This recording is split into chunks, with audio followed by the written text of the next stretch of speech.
Oh,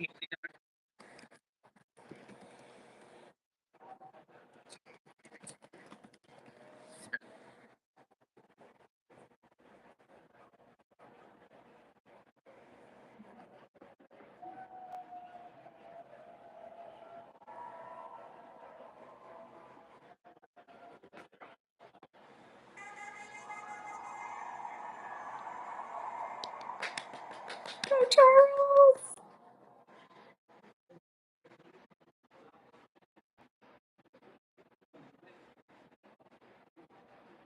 Oh, what a day. I was having such a bad day. You guys, I was having such a bad day. I had to make hello. I had to make my thank you. I had to make my own coffee this morning. Like I was a pioneer woman. I was so mad.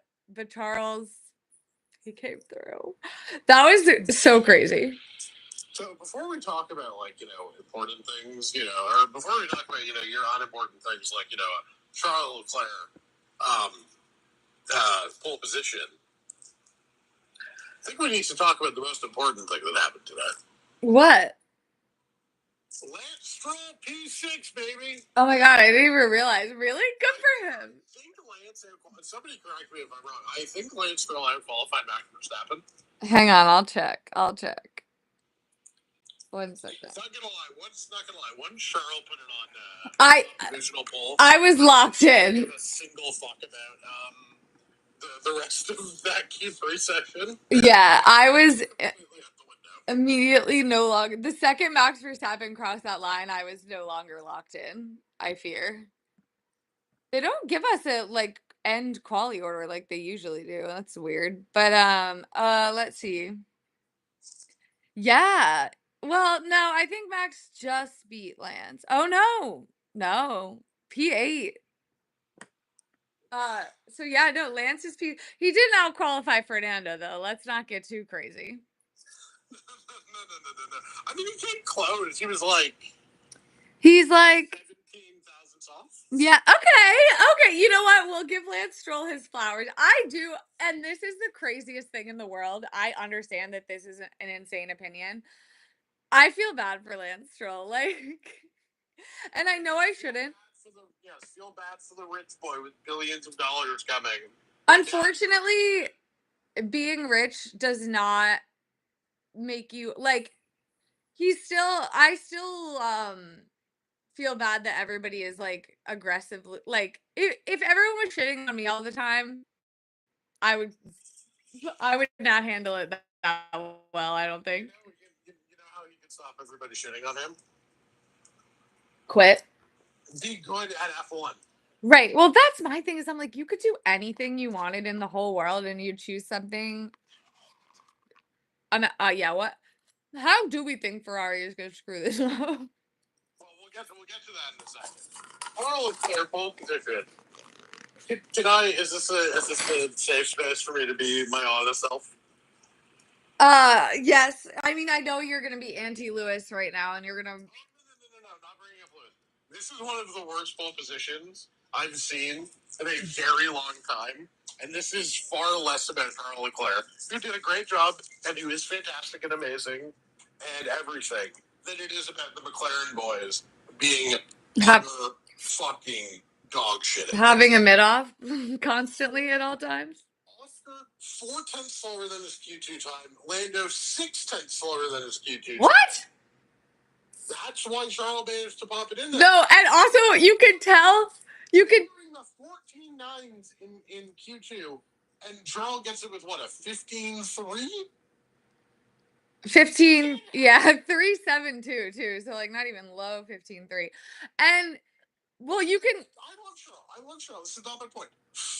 These McLarens are not good. These are not good drivers. Oh, I mean, no, they're good. They're just not. Yeah. They're not. People trying to be like, I saw somebody be like, look, some Charles fan was like, put George, Max, or Charles in those cars, and this is not a championship fight. Even Lewis, Fernando. Right. But somebody did this, and the response was like, Max, maybe, but Charles or George, and it's like, come on, guys. Come Buck. Do you think the Ferrari is faster than McLaren? Do you think the Mercedes is within 3/100ths of a second to the McLaren? God no. It was consistently Charles was what 3.5 tenths behind in FP3 this morning. No, we were spoiled by the fact that we've had Max dominance, then Lewis dominance, and then Seb dominance, and all three of those people were The rocket ships ended up in deserving hands. right, and it did make F1 more boring than it currently is right now. But I would argue the frustration of watching them have a mid off, like never was I like bitter at Max Verstappen because I was like, well, he's really fucking good. You know what I mean? Like you can say many, many things about Max Verstappen, but also you can tell like the way Charles started openly cackling when they told him that he was on pole. Like what? Of course. Fucking George was again like half a tenth behind Charles. You know, respectfully, and I say this, that would have been a great performance from I think both George and Charles if the McLarens are 3/10ths down the road from him, right? Yeah. As a George fan, I'd be coming on here. As a Charles fan, you'd be coming on here and saying, "Great performances, boys. You maximized. We maximized what we could. Great Totally. second row, and the McLarens did their thing. And then the McLarens just forgot how to drive. Like what went on? Did they I want to watch their laps. Like what was that about? I mean, the argument would probably be the track time just kept falling, and that worked better for the Mercedes window, and I guess for the Ferrari window. Or Charles just that kind of legend who just kind of who just I don't know, just had a magical moment in Charles Leclerc in qualifying. Yeah, but 6/10ths down on your Q2 lap, like I know. Hang on, I'm trying to get to the beginning of these laps that way I can rewatch them. Are you are you running? You're breathing into the No, sorry, I'm just pacing a little bit. I Stroll a tenth from Oscar. Stroll, that is awful for McLaren. Thank you, Chris. Everyone was well, okay. Well, if everyone was, but also it doesn't make sense if the track was cooling for them to be down on their times. Like, sure, maybe some people it improved more than others, but usually when the track temp goes down, people get faster. No. Yeah, but here's my. Did that end up being true for everybody's? I mean, I guess it probably was. But still, 6/10ths is not an acceptable amount. 4/10ths is not an acceptable amount. Also, when Coffey originally said that, I would just like to point out that half the field was on used tires. Charles was on used tires. I think Charles did improve on his Q3 tire, or Q2 time, barely, but still. Yeah. Interesting. No, but this is a McLaren mid-off, But one of them is gonna come second tomorrow and maybe win, and then we're gonna have to. It was like a 9 to 10 drive for them. I I yeah. I mean, who knows what'll happen tomorrow? I don't know. I feel like well, Ferrari was fucking lifting and coasting in qualifying. So I don't know that Charles has the resources necessary to win tomorrow, if I'm honest. Counterpoint. It's the Hungary ring with dirty air. Who loses a race in the dirty air era of Formula One at the Hungary ring for pole? Listen, where there's a will, there's a way. And The good thing for Ferrari is that McLaren can't actually do any team play tomorrow because, I think Oscar Piastri will literally. I think Mark Webber will literally commit a Jan 6th in the paddock. And the idea is that they're going to allow Lando to undercut Oscar for the sake of putting Charles under some pressure. the concept of Mark Webber storming the McLaren factory, climbing up one of those little poles out front. Oh. Oh, Charles is the only driver that improved on his Q2 time. Charles is just built different. He's just built different. Ah, Like I don't even want to be like good for George Russell. Very he happy did with that. well. He did well. Ooh. Hey, look, being we were nowhere all weekend, and then this small Italian child that people were talking about being better than him failed, and my guy didn't, and I know. I feel bad for Kimmy. You got not you, but like the haters and the losers got me on an not even anti Kimmy. I felt the need. I like don't even like George Russell and I'm like fighting on the front lines for him and I don't really know why. I'm like 60% of the reason why. Let's be real. You just don't want me to be sad. But I feel that he stick up just because he's a weird little freak. Like I feel like people won't evaluate him honestly. Like George Russell is very good. So the reason I was so happy to see that it was the El Presidente Twitter account like stick up for George at the same time as he was sticking up for Charles with to sort of like put any of those three guys in that car and this title fight's not a real thing at all. It's like I feel like Charles fans and George fans should have a kinship, right? Of really great drivers who have just never been given the car by their teams. And there's like a weird like George Charles like fandom beef of like, well, who's the better driver? And it's like, I don't know, we're both great. Can we just admit that we're on the same tier and just move on? Like, who cares? Real. I recently have been. My enemy is not Charles Leclerc. It's Toto. My enemy is Mercedes, and your enemy is Ferrari, Right. not Russell. And the real question, like the thing is, if Ferrari delivers Charles a championship caliber car, he's going to win a championship. If Mercedes ever delivered George such a car, and they might even next year, if what we think we know about the engines are true, then he's going to win a championship. That's great. But, like, Charles fantastic. I know he hasn't done anything in a while, like before this, like quote unquote, like star making performance, right? Like hasn't had a pole position in a while, hasn't won a race in a while, and so he's kind of. He's been consistently outperforming that dog shit Ferrari. How about that? How about that? That's why I've said about George Russell for 3 fucking years. I know. Well, I said that. Performing the car. You. The reason I like you is because you were fair to George when the Mercedes was absolute shit.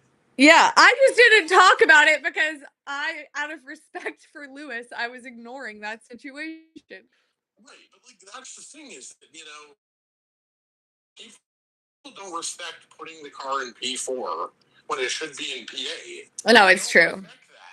Because they think like for some reason F1 fans, even though we know it's not a spec series and that we know that the cars aren't the same, still somehow get into but wins makes you better.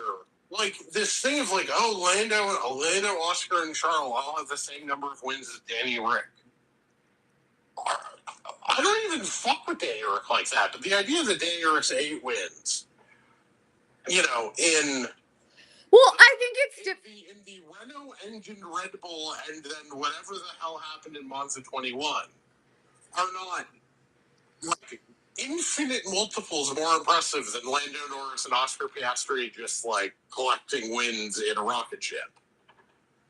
T. What are we doing here? Well, I also think like big picture, like 5-10 years removed from all of these people's careers, fine, wins do matter because I think that like the teams you like your career moves, like the teams you choose to go to, the opportunities you have, the opportunities you make for yourself, like that matters big picture. But like when we're arguing about like the here and now, like that doesn't really hold water because it hasn't happened yet. Like it hasn't fully unfolded. But also remember when Lando Norris said that he could win Monza 21 if he wanted to, and he let Danny Rick win to be nice? That so I saw a video. I'm not going to say the word because it is technically deeply insulting word towards women. But like somebody did a TikTok about how Lando's radio message last year of like if you want me to give the points back, he needs to catch up. With such a C wordy. Oh yes. Message. It's not. That's not the case when then you then give the points back. Right? That's the problem with Lando Norris. It's like badass aesthetics. But Like mid-ass driving. I don't get, I'll never understand what went down in Hungary last year because I'm like, you need, okay, Because no matter what you decide to do, you did it the wrong way. right. Like, but the thing is, like, you could have done either and I would have supported it. Like, I feel like if he had, I don't know, I kind of support staying ahead of Oscar. Like, you want to, I don't know, you want to put him in his place. You're like, whatever. But you have, like, but to give it back at the last minute, like, you've already, to me, it's like you've already created the problems and you're already going to have to suffer like 99% of the consequences of like creating that shit show. So you might as well get the points from it. Or, but like the craziest part to me is that 20 laps, like, just give it back and fight him for the position. Like, right, like that's the thing. But also, like, my real take about all the McLaren stuff from last year is simply this is all evidence that McLaren are not ready to be a good Formula One team. I disagree. I couldn't disagree more. I feel like they handled Hungary last year perfectly because it makes sense from a team POV. It makes sense to bail Lando out because you have to pit him first because he's about to get overtaken by Lewis Hamilton. He's not that close to getting overtaken by Lewis. It's Mm, not. He's like 2.5 seconds up. So give him the fucking hurry up so that he can build a gap at 3.5 seconds. But like, but Lewis had been sitting there. but then don't pit him until he explicitly says, Right. "I'm not going to overtake." You need to get him to do that before you box him, right? Right. No, it's true. Monza, going into Monza and being like, no, they're allowed to fight, and then Oscar overtakes him, and then immediately going, well, they're not allowed to fight. Yeah. Moving forward, okay, pick a lane, right? The weird like, oh, we're gonna give him multiple points in Brazil, and we're gonna give him points in we're gonna tell Oscar to back off and against a penalty in Coda, like. Like this is just plenty of stuff that's happened this year. McLaren, I don't think the decision to send Oscar out for another lap on dry tires in Silverstone 24, and was to when the very obviously correct decision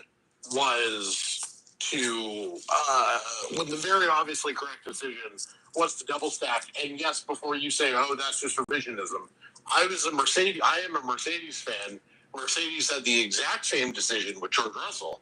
I was the back car in the second team, and I was screaming double stack at my television when that was happening. Okay, so that's not revisionism. Yeah, I okay, fine. It's not good at this because they spent so much time trying to build a fast car that they didn't invest in the Hannah Schmitzes of the world of a sort of race operations team. And that's the stuff. Well, but it's not realistically. How about Lando Norris shouldn't be in danger of being overtaken in that car by a fucking Mercedes? Sure, yes. Like, how about that? Like, and the Silver and okay, like sure they made the wrong call in Silverstone, but like there is very much a world in which they do double stack them and something goes wrong in the first pit stop and it ends up being a total disaster. You know what I mean? Like, yeah, yes, the counterpoint, like, and I remember you saying this at the time, being like, I don't know what was the right decision, and I was just like, as a Mercedes fan, I do actually know what the right decision was because my team did the correct decision, and George lost like 4 seconds, and Oscar lost like 14. also, I don't know, Oscar, make it around another lap faster than that. Like, Torrential down. Oh my god! it was torrential downward. No, that one they made the wrong choice. But I don't think. I think that like They made exactly. They just made the same choice last weekend, actually, and Okay, it's different when it's a drying track versus versus when yeah. a track that's getting wetter. First off, I appreciate whoever said that. But the other thing is, but even then, like putting Oscar on mediums and putting Lando on hards, it's like that did not feel like a decision born out of like tactical genius. That just felt like they were just making decisions. No, yeah, they were definitely. Like they're just kind of vibing and doing whatever. Yeah, but I don't think it's like that. I don't think it's like Ferrari levels of like incompetence or really even like Mercedes Yeah, I 2020. definitely agree with Lizard Doc that they just weren't ready to be competitive in the WDC last year. Well, Because the the thing thing is, is they that don't have a culture established. Like Mercedes has a culture established of you fight for wins and we don't do team orders, right? When George and Lewis were fighting in Brazil 22, right? When the safety car happens because Lando DNFs, and you've got both Mercedes, you know, sitting there together, right? And Lewis is on George's thing. It's like I knew before George even radioed, like that Lewis was free to fight George. I knew that because that's the Mercedes culture. That's how Mercedes does things, and those decisions are made. They aren't made on the pit wall. Being like, should we let them fight? Should we not let them fight? You know? well, realistically, the original sin of McLaren's strategy last year was that they pretended like Lando stood a chance and he didn't. Like if Lando was gonna, you think you're gonna be able to make up 100 points on Max Verstappen and you can't even beat your teammate? Get real. Like that's. I'm sorry. Like you. Yes, but by that standard, they should just fire Lando Norris for sucking. I didn't say it, but the. I'm kidding. That was a joke. But they, like you. I just. I don't know. Like either. They were like, oh, they were like acting like Lando is the only one who's in a championship fight, right? But like when he like kind of wasn't. But they, and then they were also like, oh, but we're gonna let them fight. Like I feel like they tried to kind of have it both ways. You know what I mean? Where they should have just been like, we have a great car. We're going to let them fight. We believe that Lando could catch up to Max on his own merit. And by the way, like Nick, people are like, oh, these 7 points, oh, these 3 points, oh, whatever. Like he has 100 point deficit to make up. If we're nickel and diming here, like I just, and he was so. Okay, but a large part of the reason why the deficit got up to 78 points was because Lando kept throwing away points in races, even when the McLaren was faster than the Red Bull. Right? Like that's the thing that people forget about this. Is like, if Lando doesn't dip a wheel in the gravel for no good reason at Spa, if Lando doesn't take 17,000 laps to pass for Russell in Spain. How about losing 87 positions on every single lap one? How about that? No, I agree with you. But but the thing is that Spain 24 was like the sort of classic example of what makes a champion and what doesn't. Right? George gets that incredible jump off the line. Takes that huge slipstream down the pit straight in Barcelona. Does the move around both Max and Lando, by the way, right? And it's out of turn two. It's George 1, Max 2, Lando 3. GP tells Max as he's basically rounding the corner for turn 1. I think on the broadcast they showed a little delayed. But GP says, like, you need to get this move done on George now. Like, race critical, you need to get by this guy. Right? Yeah. Max gets him into turn 2 of lap 2, okay? Yeah. It's done. He flies off into the distance. You know who couldn't get George Russell at any point in that first stint?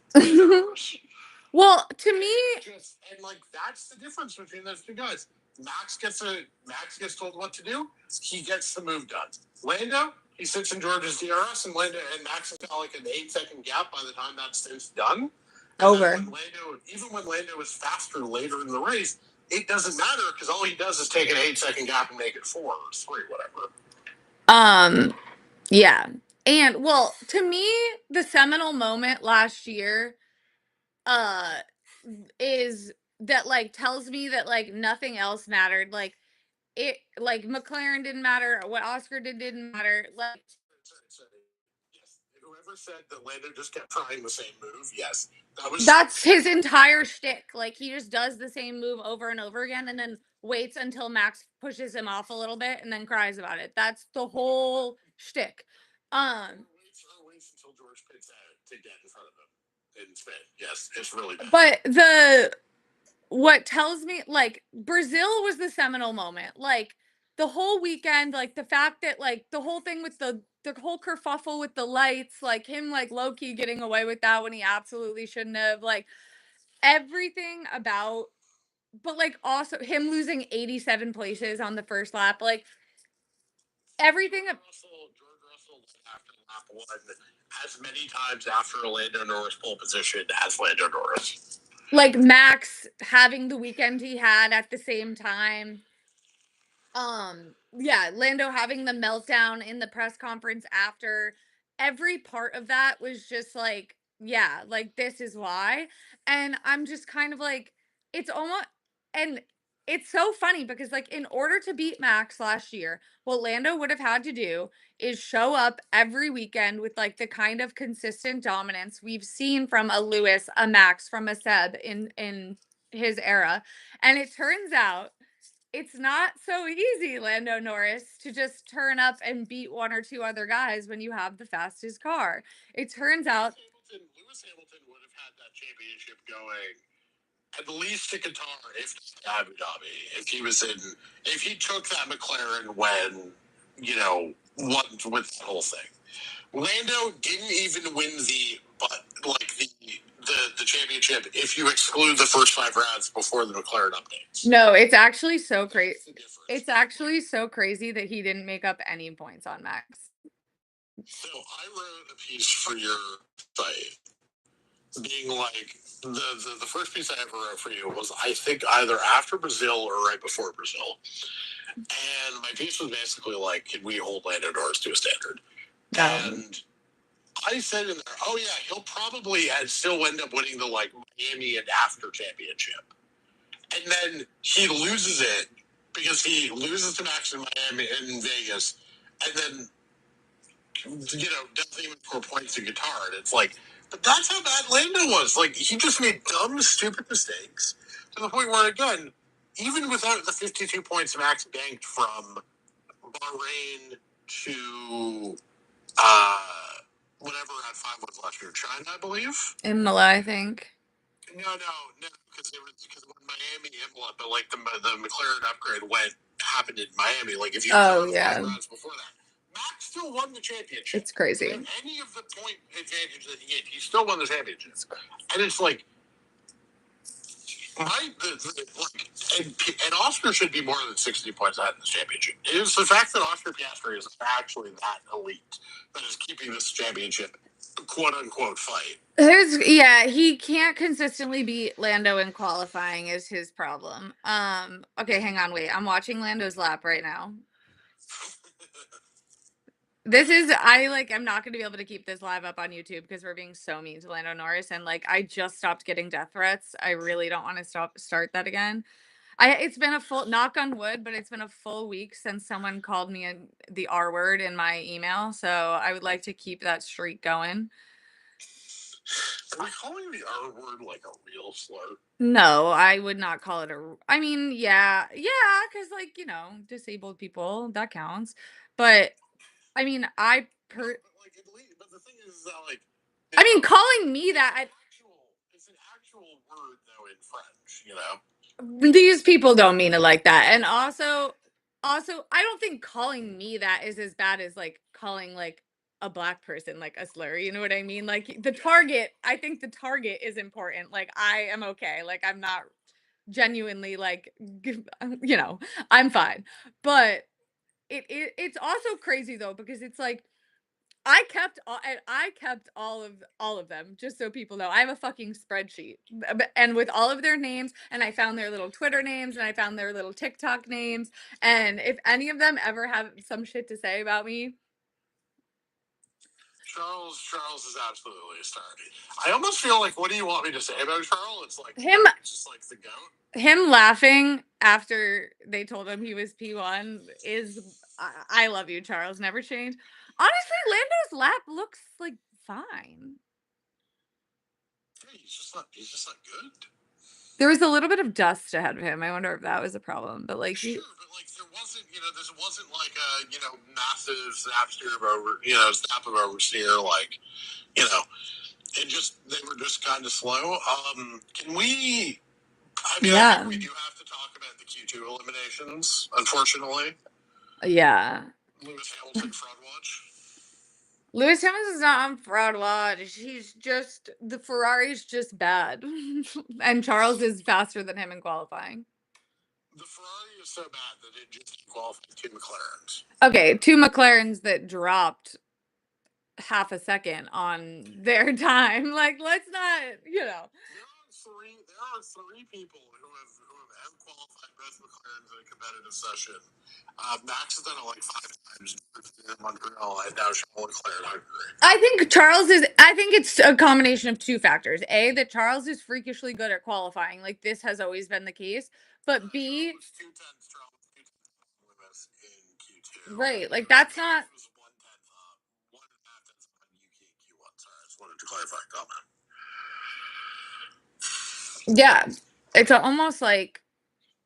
Yeah, but it's almost like if you were only 2 tenths down and not 2.5 tenths down, then maybe Lewis could have been the one to put in the fucking lap in their That would have never not happened. I don't think no, because I think that Charles is probably the best qualifier on the grid, save maybe for Max, and B, I also think that like that Ferrari is like an incredibly like not just a difficult car to drive, but like an odd car to drive and an uncomfortable car to drive. And Charles has been suffering in this hellhole for much longer. But also, let's fix the car. You know what I mean? Like, we need to be like, Lewis is fine. Like, I don't. It's Is he though? yes, I don't. I'm saying this. You keep asserting this as if it is necessarily true. I don't think being one. I don't think being one. I don't think being 1 to 2 tenths off of Charles in qualifying is a bigger problem than having to lift and coast on a quali lap. Yes, I believe that's something that I believe. No. I will not have this Carlos Sainz revision. Yeah, no, Carlos sucks. Carlos was absolutely not good enough for a top team. And just because you only and he was actively times that he beat Charles Leclerc over a 3-year period, because he somehow managed to like pull 4 race wins out of those like 9 weekends or whatever, does not make him good enough to be a Ferrari driver. And he actively made the car worse like he worked behind the scenes with Santander and his creepy trio of Carloses to make the car worse and to further exploit the deficiencies of like Lewis is trying to make Ferrari better. Carlos was exploiting the issues with Ferrari so that he could beat Charles. Like Lewis I think genuinely Lewis wants to win. Carlos wanted to beat Charles. Like I firmly believe that. And like those are two very different things. So like if Lewis wants to send 1,000,000 documents, I mean they're not going to listen to him. Of course they're not. But why would you pay someone? Why would you listen to someone that you just paid $400 million and like has driven for multiple championship winning teams and might know like the processes that need to be in place? That would be fucking stupid. But they like no. First of all, Carlos wasn't beating Charles either. Second of all, if he's a rat bitch. Right, but also, if I mean, look, it is still Ferrari's fault that they listened to Carlos Sainz wanting a more understeery car when everybody and their mother understood. Yes, of course, and that's why that this generation of cars demand a stiffer front end and a more oversteery car. Like, it's Ferrari's fault for listening. Right, which is why Mattia Binotto will rot in hell. And why Mattia Binotto was fired. Right. Hell. I will see that motherfucker in the fiery pits. Like, when I catch you, Mattia Binotto, I will. That is genuinely the most he is the most diabolical motherfucker because also that's not even his original sin. In 2019, Sebastian Vettel was like, the aero on this car is so fucking bad. It's so twitchy. This car is impossible to drive. It's just the engine that's making up for it.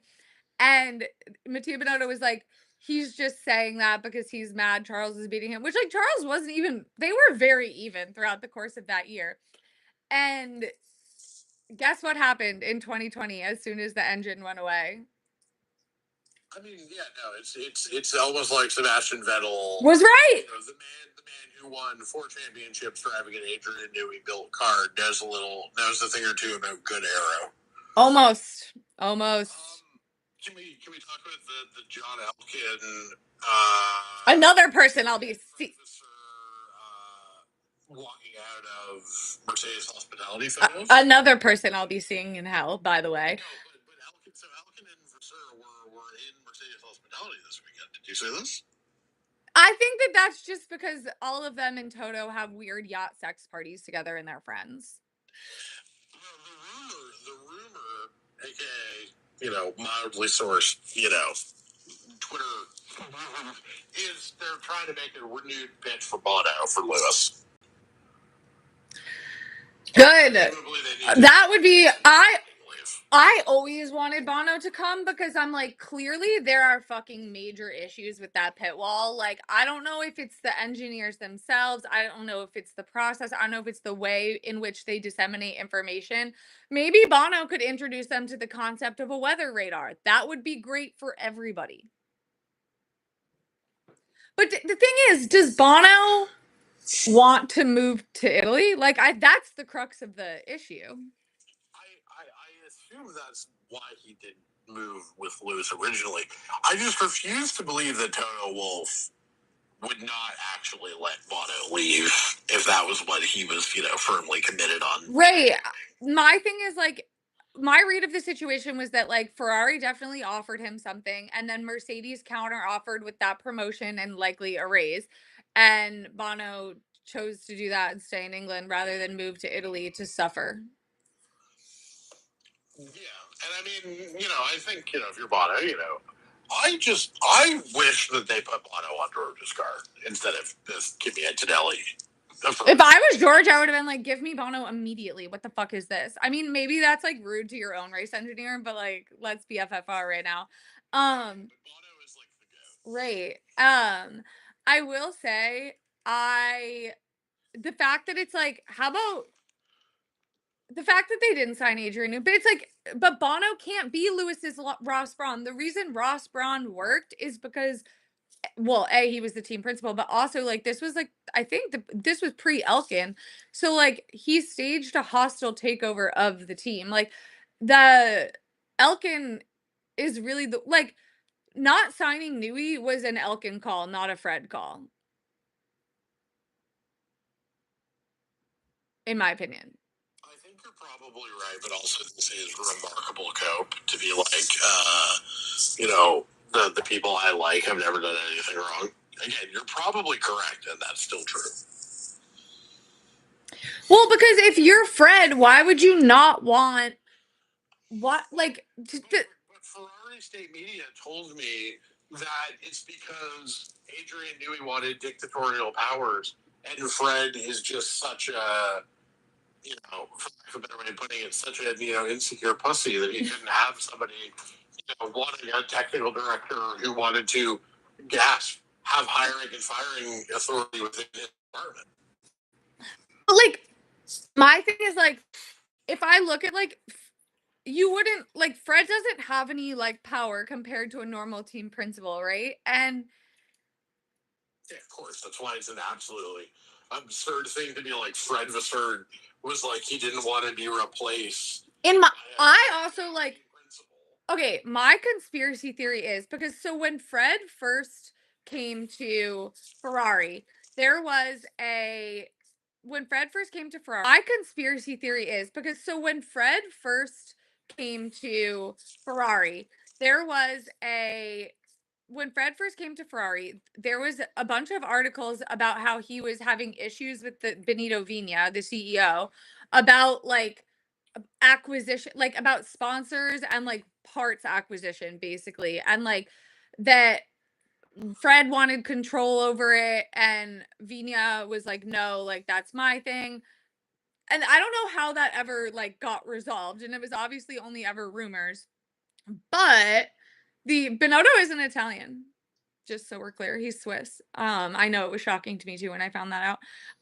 But unclear how that dispute was resolved. But I'm like, that to me is very interesting because the other thing that Nui wanted, in addition to hiring and firing power, was control over like materials acquisition, right? Which like makes sense.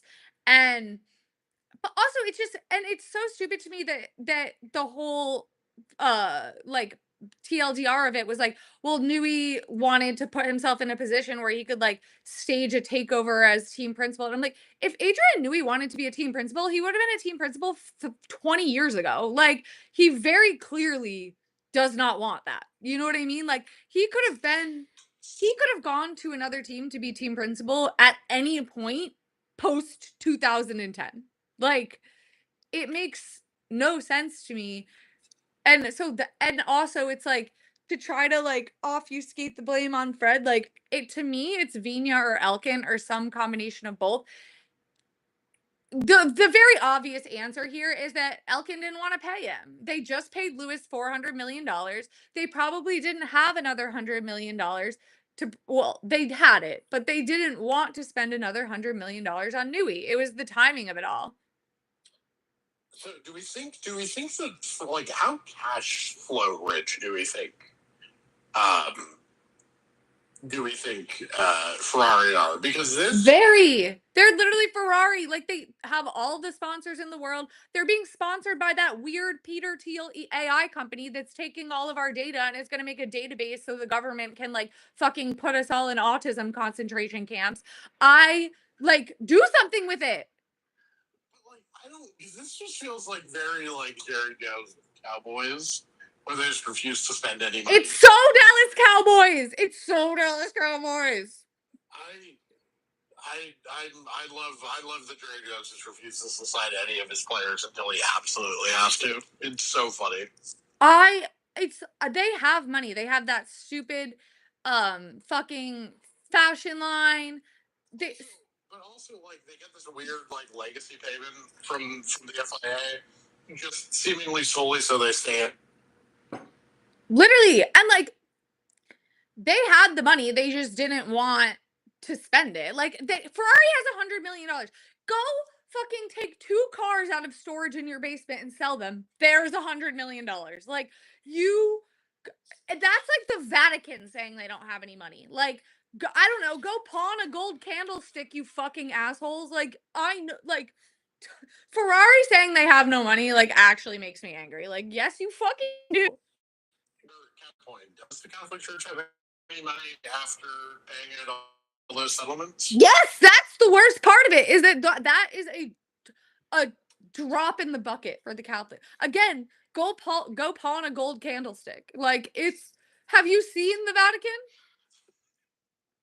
They have unlimited money. I just had the. Wait, my live is being flagged for harassment and bullying of the Catholic Church. I I wish they would tell you what it was for. Like, I want to know. I just had a visual of the Chicago Pope going on Pawn Stars. That'd be awesome. Trying to pawn a candlestick. No, you don't understand how much these grandmas will pay for Catholic merch. Like, it's crazy. My grandmother's house, is just like, she has a gallery wall of like the most horrifying depictions of saints you could possibly imagine. Like, why are they all, their eyes are being gouged out and shit? I'm like, okay, you know what? It's kind of metal when you okay, I need you to stop breathing so heavily into the phone. But yeah, regardless.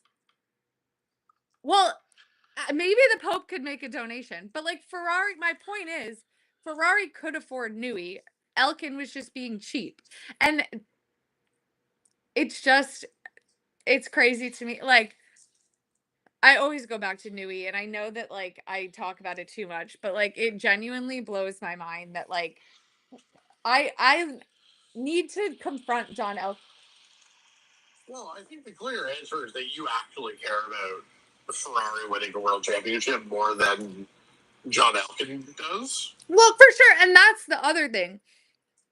They literally like, as long as to them, I get it. Like Ferrari, the company,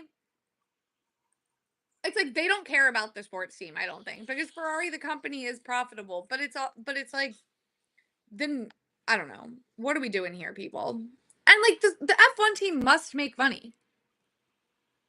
Yeah, sure, but like, does the 12 million or whatever, 12 million USD for coming first over second to the constructors, like they don't care about that. That is pocket change. The bump from the in like PR and earned media that they would get from winning a world championship with Charles is worth more than $100 million.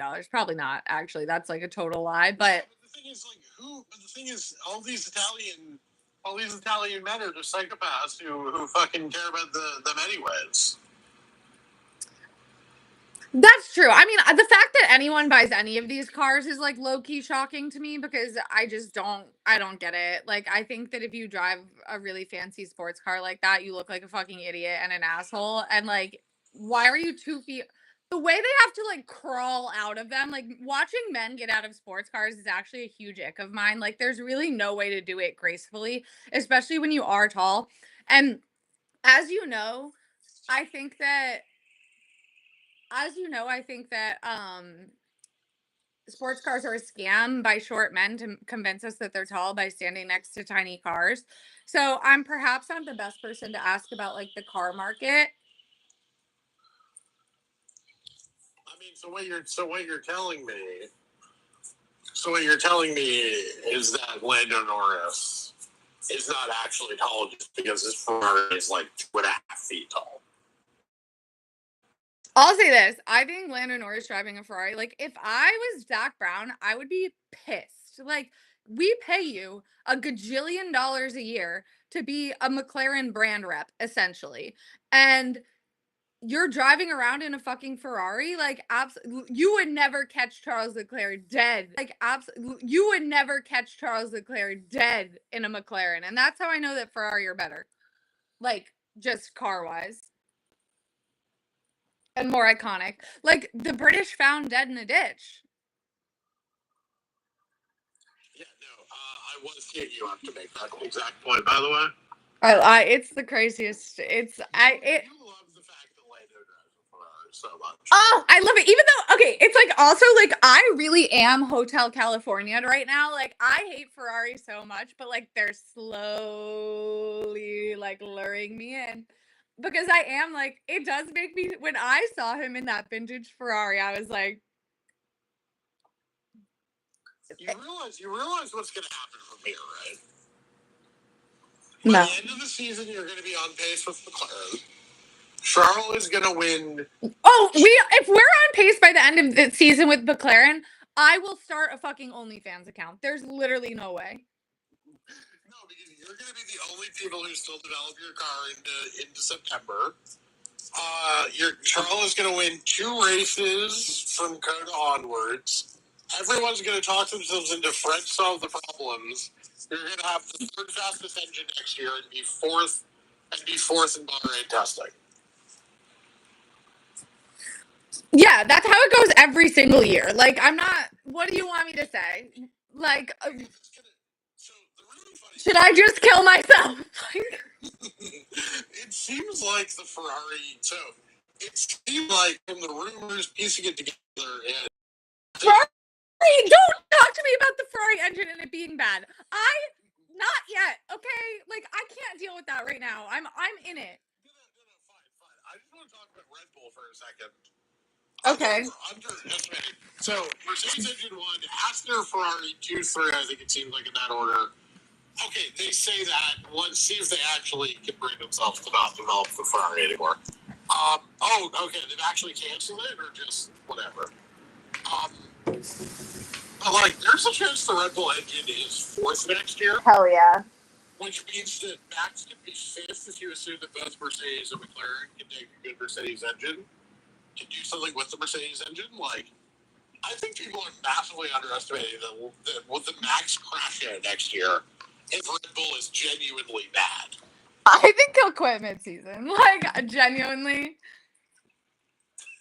Yeah, Ford's going to be such a rocket ship that they've fired the team principal that negotiated the Ford deal.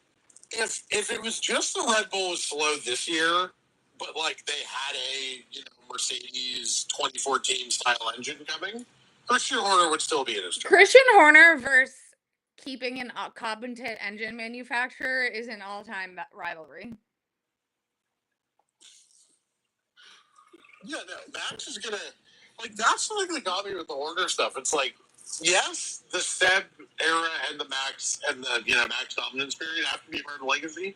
So is keeping a 5-year contract with Renault for no reason, and then actively going on the pit wall every single weekend and being like, "No, our engine's terrible. It sucks. I wish we could do something about it." And then just sitting there and not getting a new engine. We're all trying to find the guy who did this. We're all trying to find the guy who did this. No, you're so correct about that. And like, yeah, also the fact that they knew in 2014 that they needed a new engine and like they didn't do the Honda thing or the Red Bull driver program thing or whatever, or Red Bull driver program, Red Bull engine program until what, 2021? Like that's too long. You know what I mean? Way too long to stay on that train. So I agree that the engine stuff is slightly smoke and mirrors in terms of who's good. I think you can know who's bad by the decisions that people are making. I think like whether or not the Mercedes engine is going to be, whether or not the Mercedes engine is going to be 2/10 faster than the new Honda engine, or 8/10 is I think totally smoke and mirrors. But like, it feels like the Red Bull engine's bad because it feels like they're acting like they built a bad engine for next year. They are acting like that, but yeah, I think that's the real reason Horner got. Well, I don't know. The Max of it all. Max had to have played a hand in it because of the timing of the Merc rumors, which like were never gonna happen. So like that was, I don't know, but I still love Nico for just like totally clocking off Verstappen and then going on the Sky F1 show this week and being like, "Oh, did I? I was just trying to like ask a fair question." Nico's King, I love him so much. Nico's beef with every single member of the Red Bull Racing universe is very funny to me. Like, and oh my god, Marco called I think Marco called him gay before, which is not funny, but a little funny. They I mean, in fairness, who hasn't thought that about it? Yeah, but he meant it. I could say that as a gay man. He meant it in a bad way. I too have called Nico Rosberg gay before, but I meant it in a good way. Okay.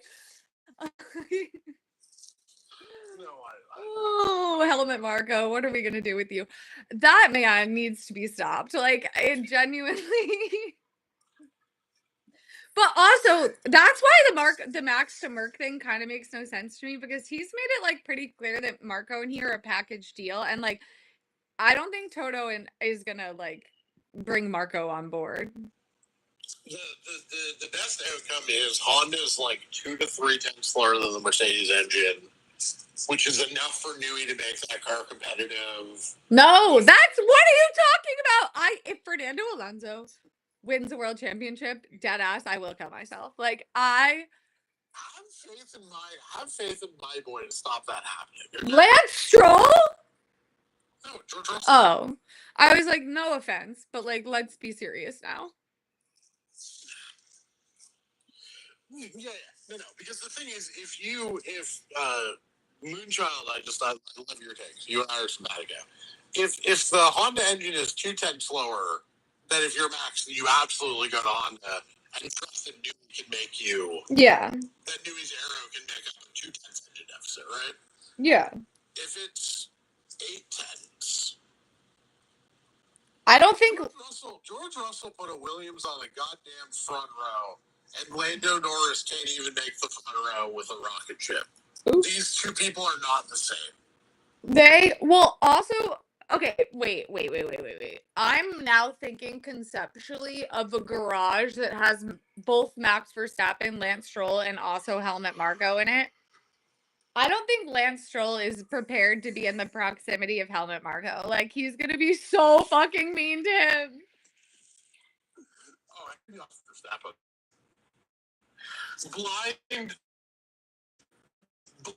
Blind, air quotes, blind, blind quotes about how, if Aston Martin wanted to be a serious team, they need to fire this, terrible driver. They can't let nepotism get in the way. That are very obviously Jos Verstappen talking on background. Oh my God. This week, wait, did you see that Dutch random blog that was like, Jos Verstappen wanted to punch Nico Rosberg in the face? I did see that, and I laughed very hard. I love it. First of all, am I a terrible person for wishing that he did? Like, I mean, if that actually gets that fucker out of the path, right, Nico, you got to take one for the team. I'm sorry. Also, like, the concept of like tiny little like Nico Rosberg, like but also that would be like, I think that would be the official downfall of Max Verstappen, because like if one, I mean not Max, Jos Verstappen, because like you know, you can run various wives over with cars. You can beat up random men in Dutch beach clubs at 6 p.m. You can beat up your own dad. But like Nico Rosberg on live TV, but also and Nico was like, "Oh, I had no idea." I'm like, Nico was baiting the absolute living fuck out of that man. Like, it was so funny. The way Nico's like, "Oh, I had no idea." I'm like, the way he started was actively laughing to himself as he was doing this. Like, I don't believe you for a. What do we think Lewis would say if Jos punched Nico out? He'd probably be like, "It hurts to see other people living your dreams." No, he would say the perfect thing. He would have the perfect answer, but it would be hilarious if he would he actually say Nico? Yeah, he says his name now. Okay. We're back, baby. We're in a full detente. Full detente. We are in the Gorbachev era. So, who is the Boris? So, what is the Boris Yeltsin of the Mercedes dynamic? Oh, we got a solid like 30 more years until they go back to fucking hating each other, until Lewis starts dating, I don't know, who's the Ukraine of this dynamic.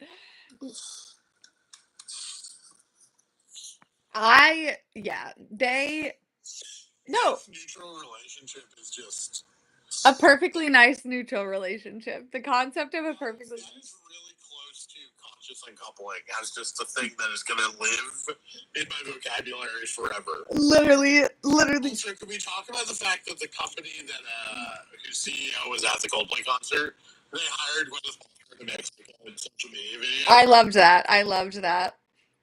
Also, it does seem like Gwyneth and Chris Martin. It seems like they're just weird enough to actually have a good co-parenting relationship. Yeah, because I think they're both like so on like mood stabilizers that like they couldn't be mad about anything. Like, I love Gwyneth Paltrow so much, which I know is like a bad take and everyone hates her, but I'm like, I wish, like, whatever drugs she is on, I want them. I want them so bad. Like, she just, she's like almost a Nico Rosberg-esque figure to me, and that I'm like, you're not a real person. Like, I'm so sorry, but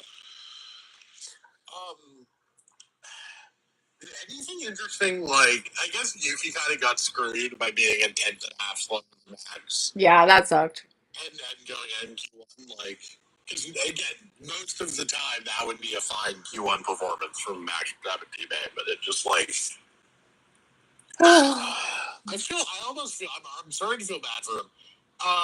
Your boy Franco beat Gasly today. Congratulations. Thank God. That might potentially taking his seat. Thank freaking God, because let me tell you, my boy is suffering.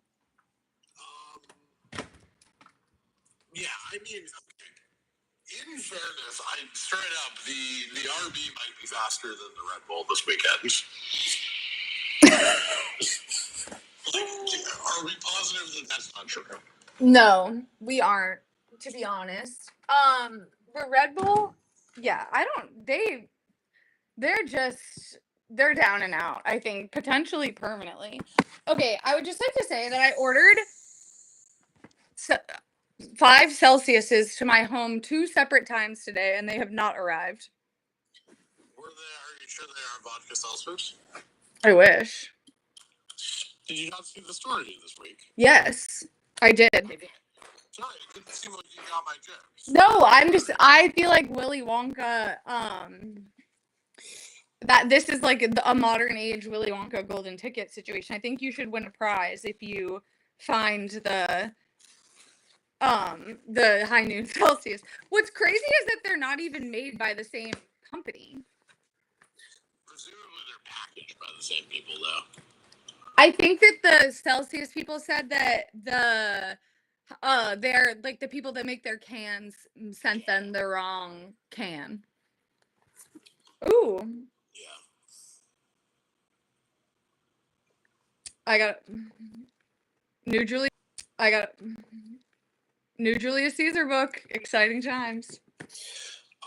I think the answer to how Red Bull made their front end somehow weak is Adrian Newey was doing 17 people's jobs, and the second he left, nobody actually understood what he does or how he does it, and they have no idea what they're doing. Yeah, I think it turns out that losing the best Formula One engineer to ever Formula One engineer was actually a bad thing, despite what Christian Horner has tried to convince us. Despite what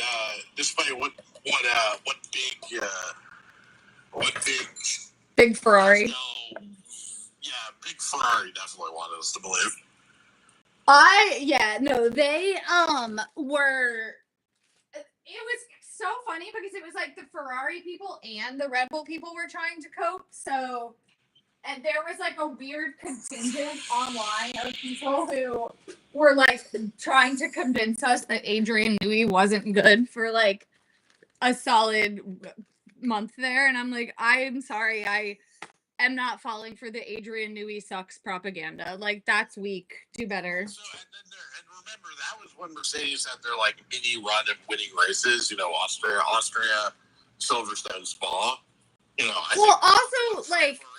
So you had people being like, you know, Jen Allison's just as good as Adrian Newey, and I was like, yeah, simply untrue. Don't think that's the case, actually. Well, no, and that's a good point, Medium Rare. It's like it wasn't like obviously Newey I think is probably the most significant issue, but like it wasn't just Newey. They lost a lot of people in a short stretch of time there.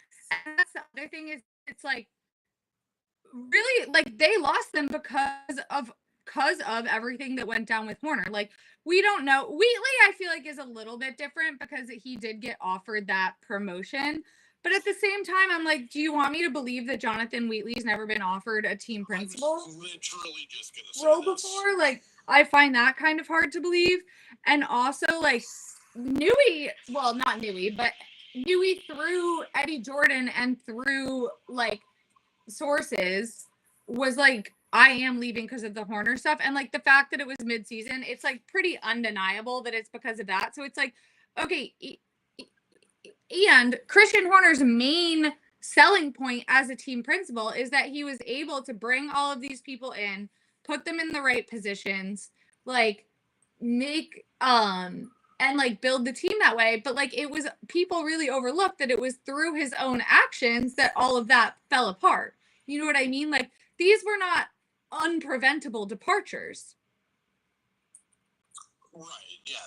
There's a counterfactual where Red Bull does the right thing, fires Horner, puts him on, you know, administrative leave, and he's gone. Promotes Haley Wheatley. is still designing the cars. I mean, right away. Like the allegations came out, like Bahrain Saudi last year, where Wheatley is, acting team principal. Newey is still at the team. Yeah. That would have been a much better outcome, in my opinion. It's almost like men that are really creepy and texting their assistants aggressive things about their fucking underwear aren't like a joy to be around for others as well. Right. I mean, the thing for me with It's almost like that demonstrates poor leadership. yeah, that's I'm like, Not that it should I matter. mean, the fact that Red Bull let Newey out of his contract early, Oh, he absolutely was like, you are going to let me out of this contract, or I am going to go to the BBC and do a sit down 1 hour tell all interview about how much of a fucking weirdo Christian Horner is. And they said, no problem, sir. Have fun at. Right, like, there's a reason why his gardening leave ended basically like this year Miami, because that was when he quit, as opposed to them making him run out the contract. Had Red Bull, had Newey resigned for, less, not without leverage, he would not be able to design the 26 Aston. No, because he would have had to do it at least from the end of last year. Right, exactly. And so then he would have only been able to start working on the car at earliest January of 26, if not later. But it's like he got them to agree that the gardening leave starts, May 1st or whatever. And they let him out of his contract. Like, oh my God, that is the most damning, not the most damning. The most damning to me is that a woman came out to great detriment of her own career and said that this happened. But for those of us who hate women in the crowd, the most damning evidence that Christian Horner is like an evil creep is that they gave Newey everything he wanted, and there's no other leverage he could have possibly had other than keeping his mouth shut. The reason we know the gardening leave was early was because his contract did not run out at the Miami Grand Prix of 2024. No, he had just signed a new contract recently. And then suddenly, in the series, sources close to Newey tell the BBC that he isn't worried about his gardening leave. And I remember texting you that, being like, "Oh, so he's doing this all now,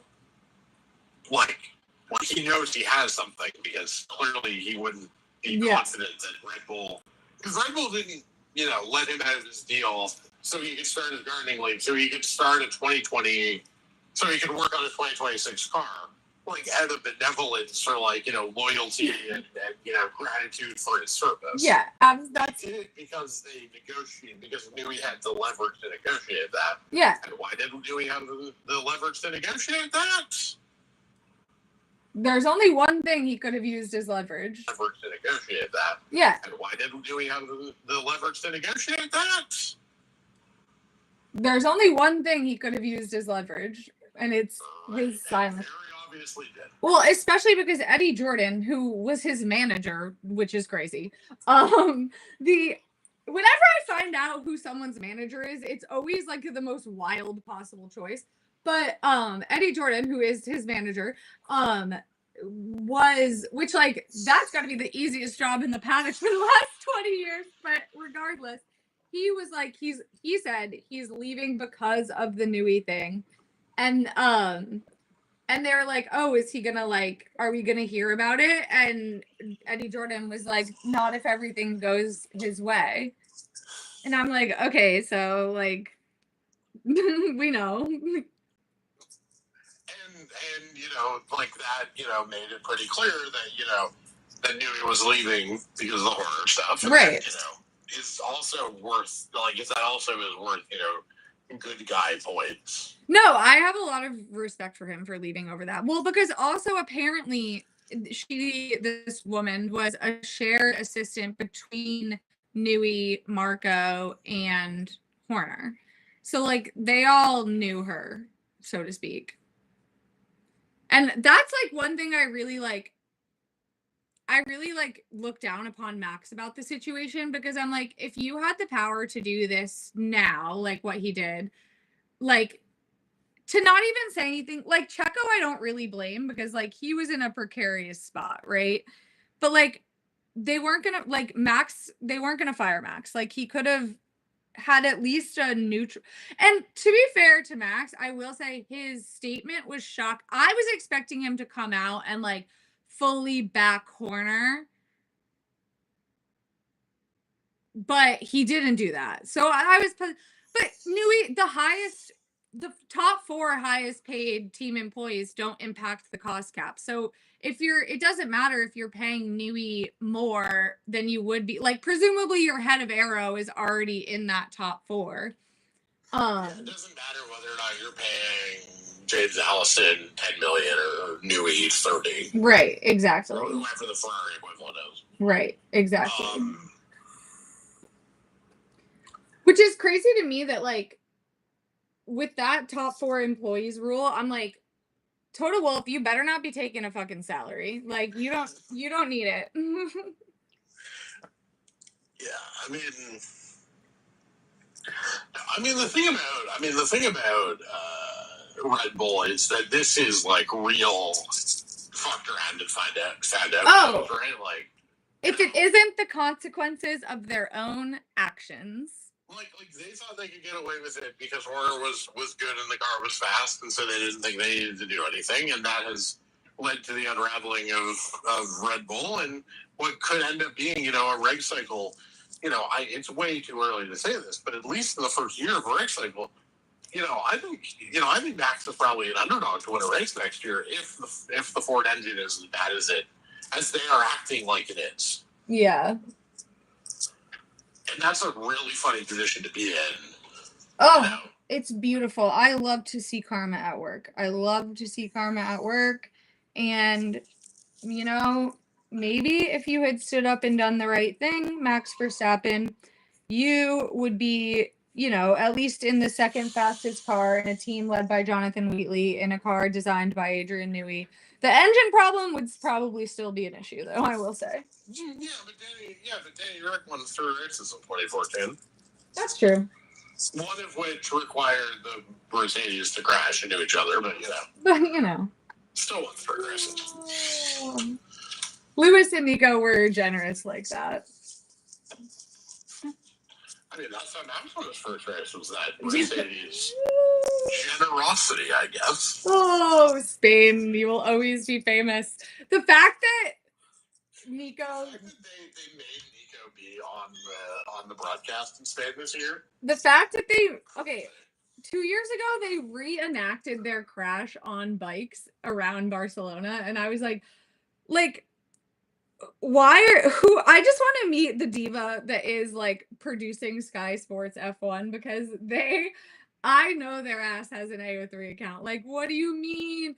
And then also the fact that like Spain just happened to be the first time in 2024 when Nico was doing the post-race interviews, and like the first one, it was Lewis, even though like he was not by any stretch of the imagination a regular on the podium. Like, it was so good.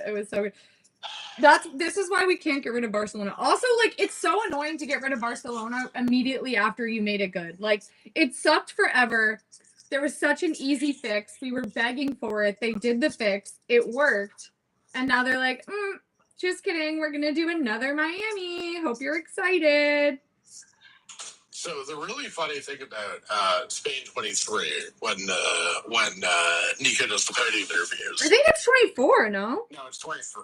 Because I remember that weekend very well, because that was the weekend where George almost crashes Lewis out, or Lewis nearly crashes George out in qualifying, because Mercedes doesn't know how to communicate between their drivers. And like, fortunately, Lewis is okay. And he qualifies really well, and then Nico Rosberg shows up. No. And we're just like cackling, because it's like, what if George had actually damaged the Mercedes? We wouldn't have gotten that great moment. We wouldn't have. The fact that No, and yeah, we and then the next day was the only Mercedes podium of that entire year. We cannot get rid of Barcelona. It is a historically significant location. I mean, they're getting rid of Spa. I don't think historical significance matters to them.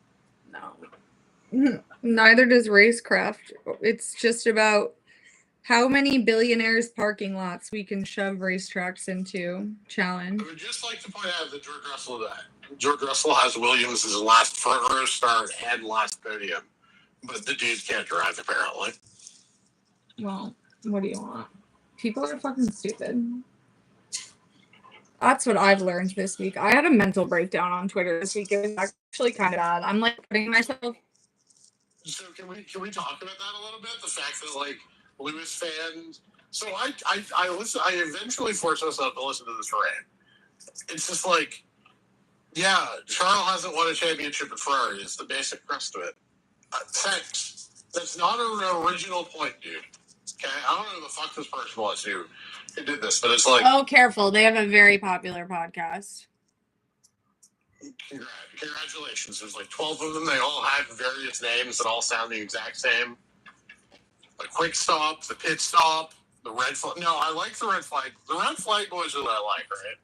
It is funny that all of the F1 podcast names kind of sound the same, but they There's like a nailing the apex. They're all just like puns, or all just like racing puns, and I don't care about any of them in specific. Red flags. The only reason I like the red flag boys is one, they're Americans, but they're cool about it, and two, Nicole Piastri loves them. So. Oh, I love them. They're really funny. I actually, their producer used to live around me. She's really cool, but I don't really listen. I listen to them. I listen to Fan Behavior, but Oh, I like Fan Behavior's good.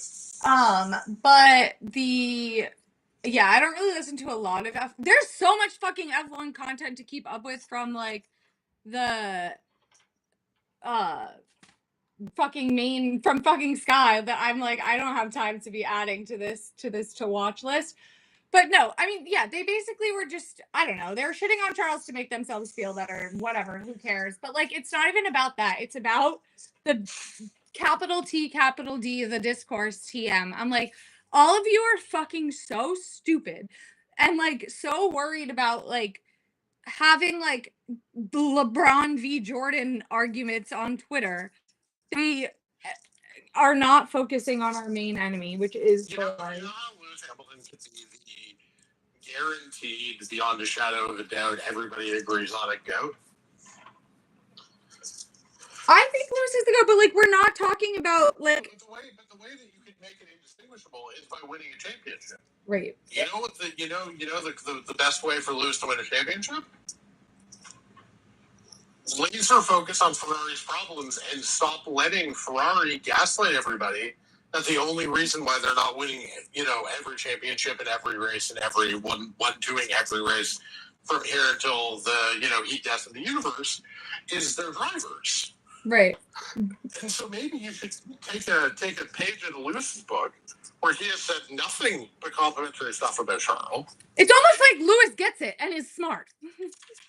Yeah, and it's almost like Team LH refuses to listen to their own guy, even though their own guy is very obviously correct about this, which is that Ferrari is the problem. And the thing about Lewis that has always been true is he elevates when the car elevates, right? When there is a chance to succeed, he elevates his performance. Yes. He did that last year in the Mercedes. I mean, there were a couple of qualifying sessions where he didn't, but like, respectfully, I think he was kind of checked out by Mercedes. Basically, he won at Silverstone. Once he won at Silverstone, he was like, "All right, let's wrap it up." Yeah, like he's got his final win. He got a Ground Effects era win. Spa for good measure, but like, he was like, I've had my moment in front of my fans. I've had this great moment. I'm not being like, oh, but he botched his Q3 laps in Vegas. Like, oh, no, he's a fraud. That's not actually a serious argument. No. As much as I like jokingly made it. But also, it does kind of, like, the Charles fans are dumb for taking, it's a dumb take. The Charles fans are dumb for taking the bait. But I will say, one thing that does annoy me is that consistently from the jump of this Lewis to Ferrari era, big Lewis accounts will be like, Charles Leclerc fucking sucks. And then when all of the Charles accounts like fight with them about it, they're like, oh my God, all these Charles fans, like these Italians, like they're just attacking us. It's like, no, you fucking started it. Like, don't, like, that podcast is like, we're being attacked. And I'm like, well, I'm sorry. Like, when I get online, when I posted my picture with my t-shirt being like, like with the Lando quote about Lewis, like it's not hard to win in the fastest car. I'm not like, why am I getting jumped? Oh my God, like why am I getting jumped by Lando fans? Like I get it, and I was happy to do it until they were like, we're gonna find your house and kill you. Then I was like, okay, I'm going private. This is crazy. But like again, like don't send people death threats. But like the fact that people are gonna like it just consistently blow like the victim complex is stunning, to be honest. Yeah, if you're gonna be about that life, be about that life. Right. Well, also it's like you can't like again, like I understand why Lando Norris fans don't like me, right? Like they're like I'm not sitting here being like I am not confused by why Justin Trudeau staffers hate me. right. Like, oh, like I've done nothing to deserve that. Like, no, like I do nothing but talk shit about Lando Norris. Like, that's why Lando Norris fans don't like me. It's pretty cut and dry. And like, I'm very much fine with that. Like, feel free. But so like that part of it also annoyed me this week. I was just, but then like the freaking Ferrari people are no better. Like, they're so stupid. Oh, whatever. But this is giving Ferrari exactly what they want. Right! Exactly! Like, unfortunately, this has been a great week for Ferrari, which means that the chance of them doing anything to fix their problems has unfortunately gone down about 4,000%. Whatever. Who cares? We were cooked the minute our fate was sealed the minute they didn't sign Navy, and like people just aren't prepared to accept that. Like people are like, "Oh, this Mercedes guy, whatever." Fuck you. Like there's just oh. The interesting thing, I was gonna say that, and then I realized that you finished P6, and they still have not changed the culture at Ferrari. So clearly, like a bad performance will not shame them into being good at this. Yeah. 2020 didn't shame them. Yeah, exactly. And that was harrowing. That was a harrowing experience. But that was also, it was just that Sebastian Vettel sucked. That was the only problem. The absolute funniest tweets I have ever seen are Lewis fans be like, wow, I was really mean about Seb for no reason. Nobody is more vindicated in this moment than Sebastian Vettel fans that were constantly shit on by Team LH in 2020 and really before that. And you know what? There have been multiple heartfelt apologies, and I accept them. And I don't, because I truly wouldn't wish this on my worst enemy. Well, actually, I would totally wish it on my worst enemy, but I wouldn't wish it on Lewis Hamilton. And, but like, yeah, it's almost. Is the implication that you consider Lewis Hamilton to be your worst enemy? No, I said I wouldn't wish it on Lewis. My worst enemy is Mark Webber, probably. Oh, come on. Mark's not that bad. No, like, well, if we're talking like fun enemies, like my real number one op is what's his face, the racist guy, Nelson Piquet Jr. And like Bernie and Jos Verstappen. Jos Verstappen Jos Verstappen is not on this list. I am gonna as your co-host. Jos Verstappen, Horner, like those are my actual enemies because they're like actually like evil, violent, dangerous men. But I like to concentrate on the fun enemies because it's a little bit less depressing. Like Mark Webber, I don't think is actually like a bad person that we know of. He's a victim for sure, but that doesn't mean you can't also be a bad person, but we shall see. Do you know the story about have you read Mark Webber's book? No, of course not. it's crazy. So his wife was his manager, and he like moved because they all have to move to Europe, right? If they want to be in F1. And so he moves to Europe at 17 to like live with this lady. Her son is his age, and they like the timeline is obviously super opaque for obvious reasons, but they like very quickly start engage in a romantic relationship and like start, and then they're married. I'm sorry, what? Yeah, you didn't know that? No. Yeah, it's like kind of crazy. Not kind of, it's really crazy. And we don't know her age because they keep lying about it. Oh, of course. Jesus Christ. Right. What is with F1 drivers and getting like groomed? I know. It's I mean, Max, like we don't talk about that with Max, but like Kelly Piquet, come on down. Well, we can talk about it. She fucking, that's the thing, is it's like I will always give people the benefit of the doubt. Like, I don't know, like the people that were saying it before that interview, I'm kind of like, I don't know, like it's possible for them to have like known each other growing up and like not really been that close and not known each other really well and then like reconnected as adults. Like I think people go a little too hard on the age gap thing a lot of the times.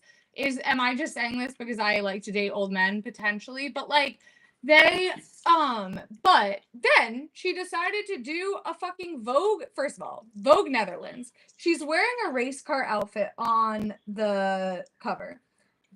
I am normally a WAG defender. Like, I hate when people are like, oh, they're just using it to get attention. And I'm like, well, it's getting them like constant surveillance and death threats. So they might as well use it to their own advantage, right? But to be on the cover of Vogue Netherlands when you're a model who has never, like, no offense, but like, you're not getting Vogue. You know what I mean? To wear the motorsports outfit, I'm like, what happened to dignity? What happened to respect? And then in that interview talk about the magical night you had with Max Verstappen in 2016. First of all, girl, she was still at that point going to go on to have a baby with another Formula 1 driver. Like, are you good? And also, Google a picture of Max Verstappen in 2016. I don't care how old he is. That lady should be in fucking jail. Like, that's really fucking weird, to be honest with you. Oh yeah, I remember what he looks like on the top step of the Spain podium that year. Yeah. Oh, you know. Weird. And like to voluntarily share that information, like you didn't like what? Very strange behavior. But yeah, but like that's, I feel like, fair game to talk about because like again, you sat down in a Vogue interview and were like, let's talk about the time, like let's talk about the fact that I've had my eye on Max Verstappen since he was 17. Also, can we talk about the fact that, like, you know, I mean, like, Max's taste in interpersonal relationships is not the best. No, it's actually pretty damning, I would say. But this is a man who can't be friends with Russell because, you know, he only associates himself with, you know, men of high character. Well, George Russell's never called Lewis Hamilton the N-word, so that's obviously the barrier to entry there. Like, I just will never let Max Verstappen say that when he defended Horner, has made Helmut Marko a package deal, you know, et cetera. I will never let Max get away with that. No, saying that when your number one best friend in the world is Helmut Marko is crazy work. Absolutely crazy work. And when you did not exactly condemn your father-in-law who, you know, called Lewis Hamilton. No, he defended. Well, to be fair, he condemned what he said, but then he was like, he's not racist. And I'm like, you didn't need to do the but. Like, no but. Stop before the but. I don't need to hear about Nelson Piquet. I'm sorry. What other reason is it? Whatever. Whatever. I mean, the fact that Checo, my favorite thing was people. And people like, are like, what do you expect him to say? Not the N word. Any other word. Right, but then Max being like, oh, well, what did you expect him to? What did you expect? Did you expect him to just, condemn his father and father-in-law? Yes. And then Checo, like, pushes back against his actual father. Right. And also, like, the first part of his statement was fine. Like, you didn't need to go on to defend him. That's the problem. But they, and also, like, oh my God, no, it's so crazy. It's like, people still, like, I made a video about that when Nelson Piquet was back in the paddock. And people were like, well, that word is used colloquially a lot. And I'm like, yeah, so was the N word. Like, for sure. Also, on Macron, the fact that Candace Owens made a film transvestigating Macron's wife, what? Instead of just making a video. Do you not know about this? No, what? Does transvestigating mean what I think it means? Yes. What the fuck, man? So Macron is doing Candace Owens. Good! A film that claims that, is it Brigitte Macron? I think that's her name. I don't know. Was born a man. Macron is suing. And it's just like, you want to call her like a creep. Just point out the fact that she. Yeah, why you gotta make me be on the side of the predator teacher now? Come on. If anyone could do it, it would be Candace Owens. So you know what? She's done it again. That's not real. I'm sorry. What? Like, what? What? What do you mean? Candace Owens made a film transvestigating fucking the First Lady of France. Like, and of course, all the alleged smart guys on Twitter are like, "Oh, that's a bold move from Macron. Like, bad strategy, bro."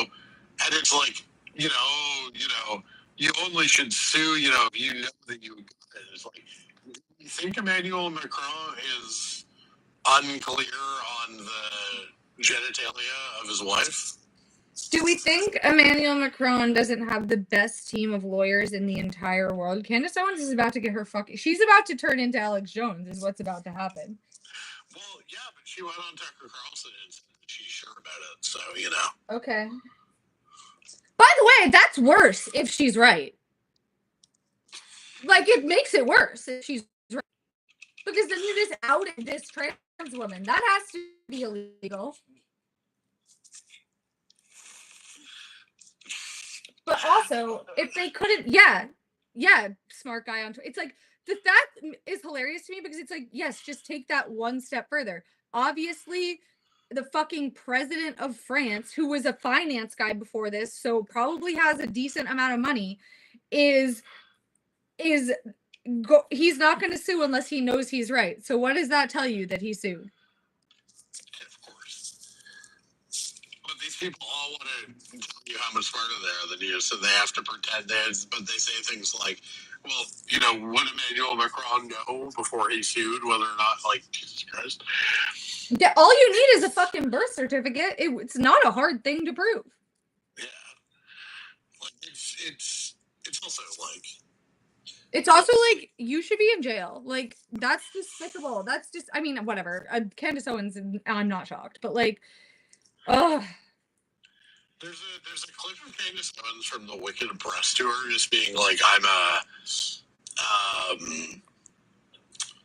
an expert in all things dumb and gay, and it's like, what context did you say those words in and didn't think that you were going to get immediately made fun of by the entire internet? Like, she is all of these like failed right-wing like hacks just being like, I actually just wanted to review theater, but like nobody would hire me, so I became a Nazi, is incredibly funny to me.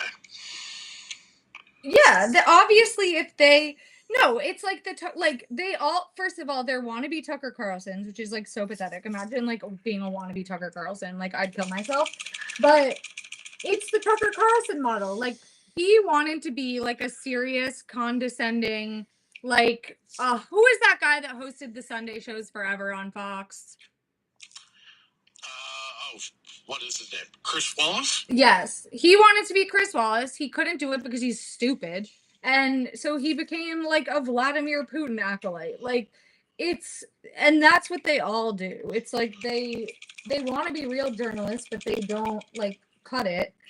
And or they like want money, which like valid, but there just feels like there has to be a better way to get that. Like there just has to be. Do you remember the famous or potentially infamous, depending on your level of terminally online, when Tucker Carlson and Paul Begala used to host Crossfire on CNN, and Jon Stewart went on the show and just eviscerated them? Yes. And basically got the show canceled. Yes. Yes. That was great. That was fantastic.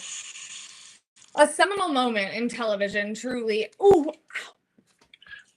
What do we... I think Behrman beat Ocon today. Yes. Which is a thing that we should probably talk about. My sweet love, Ollie. I love him so much. He's doing so well. Oh, does anybody have an update on the WAG? Oh my God! Yes. How could we forget? Did Lando's girlfriend walk in with him? Today? So we got one update from a photographer. First of all, minor deviation. Why are all the F1 photographers like this? But anyway, we got an update from the F1 photographer that said that she was there, but they didn't look like together. Well, because also there's a video of I was trying to figure out in my searching of trying to figure out because everyone was talking about this and I'm like, who the fuck is this person? Like, what's going on? Then I realized it's Lando Norris's girlfriend. Then I'm like, okay. But I saw a video of them getting in the car together. But like she is like well ahead of him and he does put in his AirPods before he gets in the car. Which I mean, I don't know, but that's just kind of funny to me. But the real tea of it is that so there was a video of them. They haven't, I don't know. She's definitely still there though, so that rumor was gone. So like maybe the great boat unfollowing gate is hilarious. Ollie, tell us the tea. It's all messy and I love every part of it, but I love it simply because I do not actually care. Right? No, that the best kind of drama is drama that you doesn't matter at all and you don't care about. Like. Lando Norris can get another girlfriend. Like, it's fine. It's really low stakes, to be honest with you. Like, didn't he just get a new girlfriend relatively recently? I thought this one's been around for a while. I don't know. I thought this was a new one. Is this not the Portuguese one that used to fuck that soccer player? Or maybe. I don't know. I don't know. But I thought there was a whole thing. Maybe the thing was that they were gonna break up and that they didn't. I think the thing is that like it's a little bit of a situationship vibes. Like they're maybe not actually dating. I mean, in fairness, like one of my favorite things about Lewis, and I said this will sound like an insult, but I mean it genuinely as a compliment, is like do not hold people in a relationship that you are not gonna like actually be in. Right. Right. Like don't marry a girl and then just like shit on them. You know, like many men do. Like, just be George Clooney and, you know, be single and be, you know, a bit of a sleaze bag, but everybody at least knows not to expect anything. Well, I also think that Lewis probably does date people, like, even if it's just casually, but, like, he doesn't... it's smart to not make it, like, a whole thing. You know what I mean? Yeah. And, you know, it's just very, I think, intentional on his part that he has not paraded the many hundreds of women that he presumably has, you know. I mean, I would, if I was Lewis Hamilton, I would have sex with every person on this planet. I would not do well being that attractive. I think that that's too much power to hand me. Yeah, I mean, that's the thing is that he's the GOAT, and that is an undeniable fact. He's hot and rich. Truly, and talented. Has it all. Also, like, let's not forget, I will say one of the funniest things that's ever happened in F1 is like Lewis's crash out when he broke up with Nicole Scherzinger on Instagram stories. Like, if Lewis's Instagram story used to be fully unhinged. Like, it was, we were getting live access, like, literally live Lewis Hamilton thoughts at every moment of every day. It was truly beautiful. Okay. I still don't understand how the famous, or I guess famous if you're, my level of weirdo, like, gray sweatpants photo. I don't understand how that ever got posted on the internet. That is like not even top 10 craziest Lewis Hamilton photos, because his public, that's from his Instagram. His public Snapchat story, longtime follower. He used to post 900 Snapchats a day. They were all thirst traps. And he used to post the most unhinged photos in this. It was like an all white bathroom. And in his underwear, in his I have seen Lewis Hamilton's dick so many times. Like, it was never naked, but it was always present. He used to be crazy with it on Snapchat. And I, for one, thank him for his service truly to the world. And I wish I'd had the foresight to like screenshot a couple of those bad boys. I mean, I assume they're floating around somewhere if you like really want to find it, but unfortunately that will require going to some of the worst parts of the internet. Yeah, I don't know if I want to dip my toe into that, but I will say it was a wild, but also at the time, like, it was kind of the moment. Like, you have to put yourself back in 2015. Like, people weren't as like, people were a little more free and loose with it. So what you're saying is that this is the fault of wokeness? Wokeness ended dick pics? No, I think people just, because I think that we like people like my age and up, like a little, like Lewis's age too. Like, he probably first got access to all this in his 20s. I was in high school. Once we, obviously everyone was like, social, the internet is forever, but like, it's not until you age, like, enter a new age bracket and like look at everything you posted like over the last 5 years and are like, you know what I mean? Like, I feel like the first generation that got access to the internet, like, once you grow up a little bit and like it's still there, you're like, all right, maybe it's time to rein it in. And now you see like all of the children are like deathly afraid of being perceived, and everything is so highly curated. Like, we've swung so far back in the other direction. Yeah, that's true. It's going to be fascinating to see what ends up like. I don't know. I find like what is wrong with the youth to be one of my most like fascinating questions. They can't read. That's the beginning, middle, and end of it. I mean, the fact that people, I didn't think this was like as good a movie as everybody else did. The fact that people like were unironically claiming that Oppenheimer was a pro-fascist movie was, I think, my favorite internet discourse in a very long time. Because it's just like, obviously, you just like plainly did not understand the movie. Like, and the craziest part is that like, I think that I like am such an Oppenheimer hater, because I'm like, okay, first of all, I'm biopicked out. Enough with the sepia toned movies about tortured 40-year-old white men. Enough. But also, first of all, the fact that a third of that movie was a Senate confirmation hearing tells me that the story of Robert Oppenheimer is not interesting enough to be a movie. If a third of the movie is a Senate confirmation hearing, why did I have to sit through a 10-minute scene explaining to me how Senate confirmation hearings work? What? The greatest take I've ever heard is that Oppenheimer was that the power of Oppenheimer was just a badly done version of an Aaron Sorkin movie. Right. But also, like, the way that we were acting like the Senate Commerce Committee matters, it was crazy. Like you would have thought that this man was going before the Supreme Court, and in reality, it's just the Senate Commerce Committee. But regardless, also the fact that like the central like moral question of the movie is like, should we have dropped the bombs on Japan? Like, is this not, and they acted like it was this like deep revolutionary like moral struggle that nobody had ever thought about before. I'm like, did you not pay attention in like 10th grade history? I think a more interesting, like, if you want to do like a World War II adjacent movie like that, I think a far more interesting movie would be about Operation Paperclip and how we brought all these Nazis here and set them loose in America.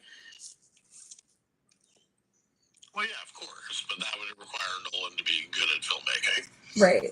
It's just so boring to me. Like, and oh, nothing pissed me off more. The scene when he goes to FDR and is like, I don't think you should drop the bomb, and then is like flabbergasted when the president of the United States is like, I don't need to listen to you.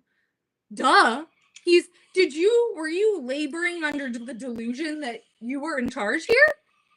Yes, he was. I hated, I think the whole movie was just made worse for me by the fact that like I just hated that motherfucker so much. He was so annoying.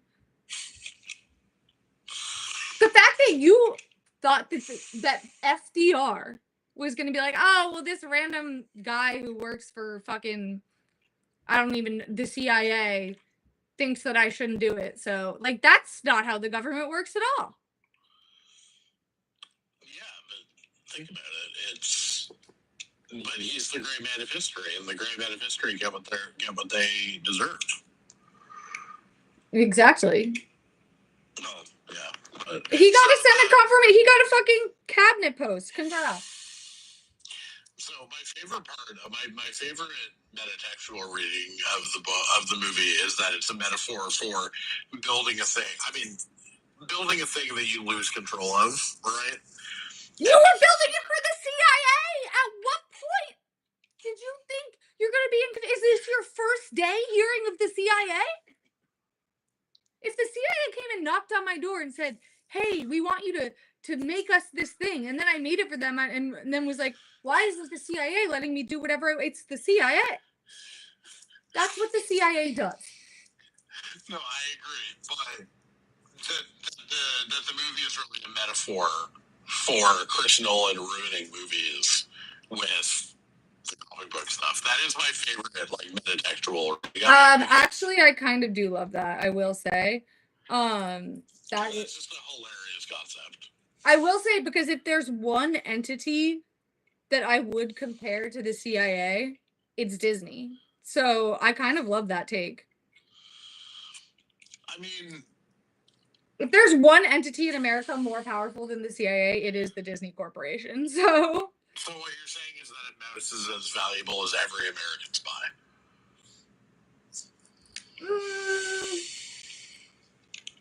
Maybe not every American spy, maybe like a third of them. I will say this is my sitcom pitch. I think it's the funniest sitcom of all time. So you know how the CIA spent like $6 billion trying to kill Castro and it just like never worked. I think a weekly sitcom about like all of the Looney Tunes ass ways that they tried to kill Castro, and then every time it just like doesn't work and he's completely unbothered, and then we move on to the next episode, would be the best television show ever made. Counterpoint, what about Justin Trudeau was actually raised by Pierre Trudeau, Margaret Trudeau, and Fidel Castro, and she doesn't know who the father is. The throuple. So they just decided to raise them as a mixed family. That would be funny. The AU throuple of Pierre Trudeau, Margaret Trudeau, and Castro would be quite the undertaking, I will say. I mean, also it's very obvious whose kid he is. When I saw the brother for the first time, I was flabbergasted because I didn't know there was a brother. The Yeah, brother is low-key the most damning evidence. Like the way that Justin Trudeau is Fidel Castro's son. Like, there's no motherfucking way. Also, just like, first of all, the side by side alone, I'm like, you've got me convinced. Like, it's kind of crazy how much he looks like Fidel Castro, but also just like the fact, like, that's not a white man. Like, it's not. And like when you look at the brother, it's like even more emphasized. I mean, it is iconic. No, that's like, I no offense, but like that's so iconic. I would if I were him, I'd go try to be the president of Cuba now. I mean, in fairness, he's already fucked up one country. Why not try for the double? Oh my god, can we get your live thoughts on this romance with Katy Perry? I was listening to Jam Session, the Ringer pop culture show, and one of the co-hosts was like, maybe Katy Perry just wanted some intelligent conversation, and I openly started speaking as a co-host on the podcast, saying, then why was she with Justin Trudeau? Oh. So the funny thing is that I think the real answer that we've all settled on is that this is for his kid's music career. What? Yeah, Justin Trudeau's kid is trying to be like a SoundCloud rapper. Oh no. Justin, is his life not going poorly enough already? Like, what? But also, no offense, but if you were gonna date someone to help your kid's music career, it probably shouldn't be the flop of the century. I'm just telling you that. I'm just telling you the theories. Discovering just now that Justin Trudeau is trying to SoundCloud rapper. The fact, no offense, like how long has this been going on? You have to, as the Liberal Party, you have to get together and say, we cannot have someone be our leader whose kid is a SoundCloud rapper.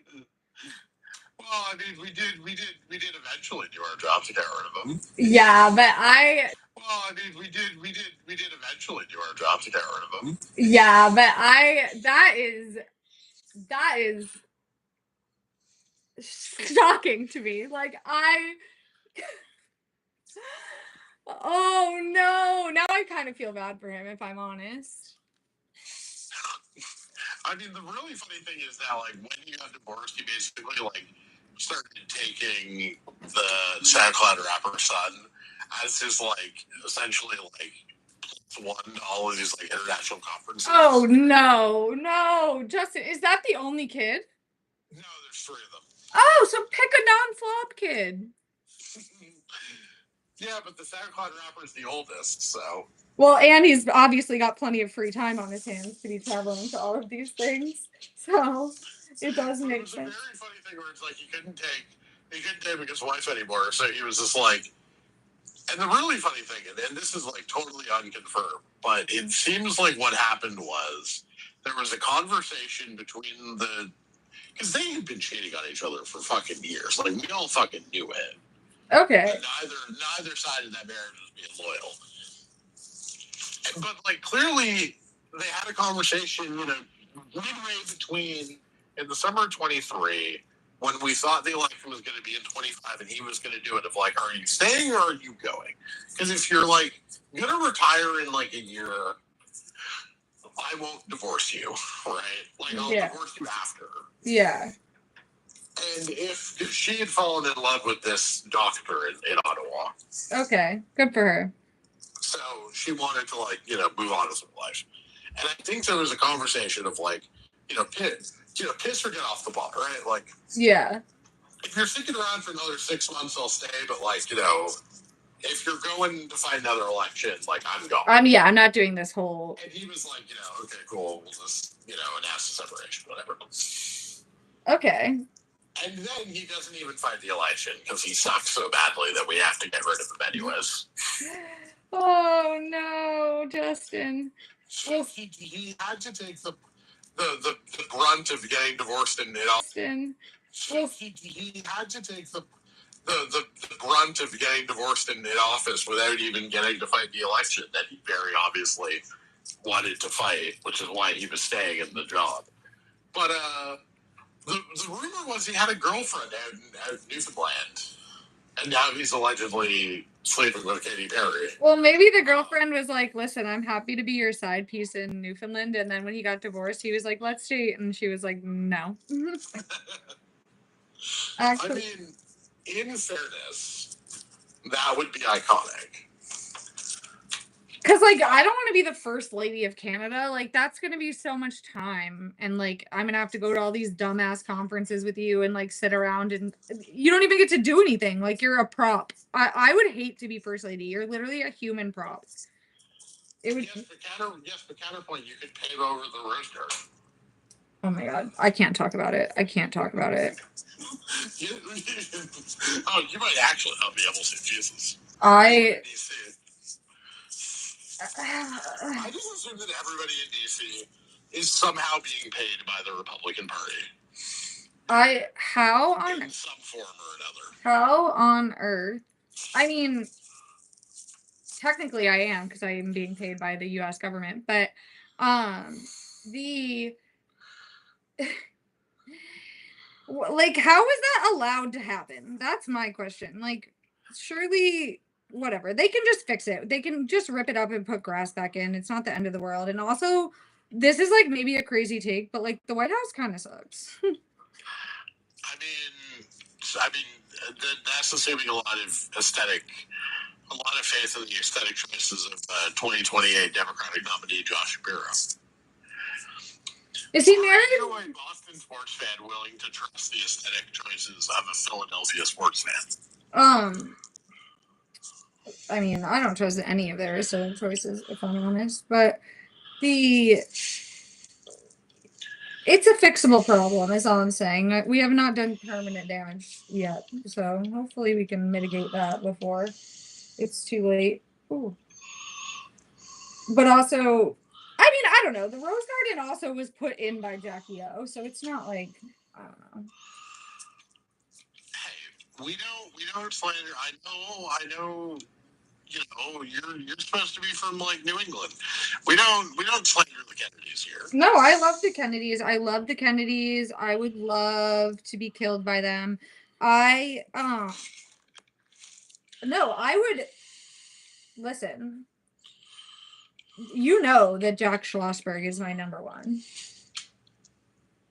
You just have a thing for weird guys. Oh, it's like an actual addiction. It's such a problem. Like the way that I love strange men should be studied for science. I also am like pretty sure he's gay, but I'm like, you know what? I'll be your fake wife if you need to get your inheritance, Jack Schlossberg. Like, that's how much I love you.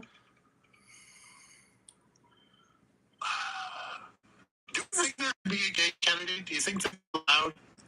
Yeah, they have to now. I mean, maybe not like, maybe it would be an issue behind closed doors, but there's no way that they could publicly disown someone for being gay. That would be way too bad of a look. In Massachusetts,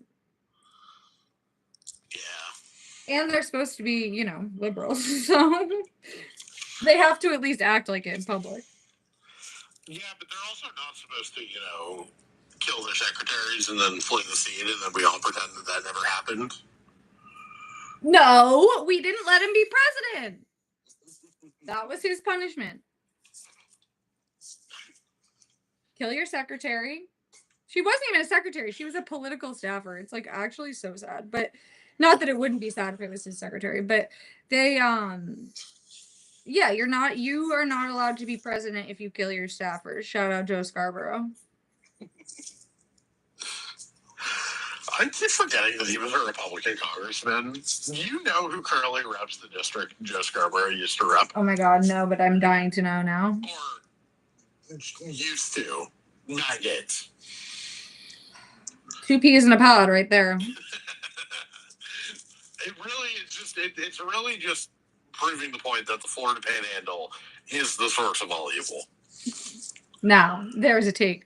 My ex-boyfriend used to, okay, you know that do you know the painting that he and Mika had done of them in Nantucket, like pre-divorce? They were both married to other people at the time this painting was created. of them frolicking in the fields of Nantucket. My ex-boyfriend had that printed out. Like, he got it like professionally printed out and framed and hung it behind his desk. And he got in trouble at work because he was like, you can't make fun of. They're like, we have media like come through here. Like, you can't have that up.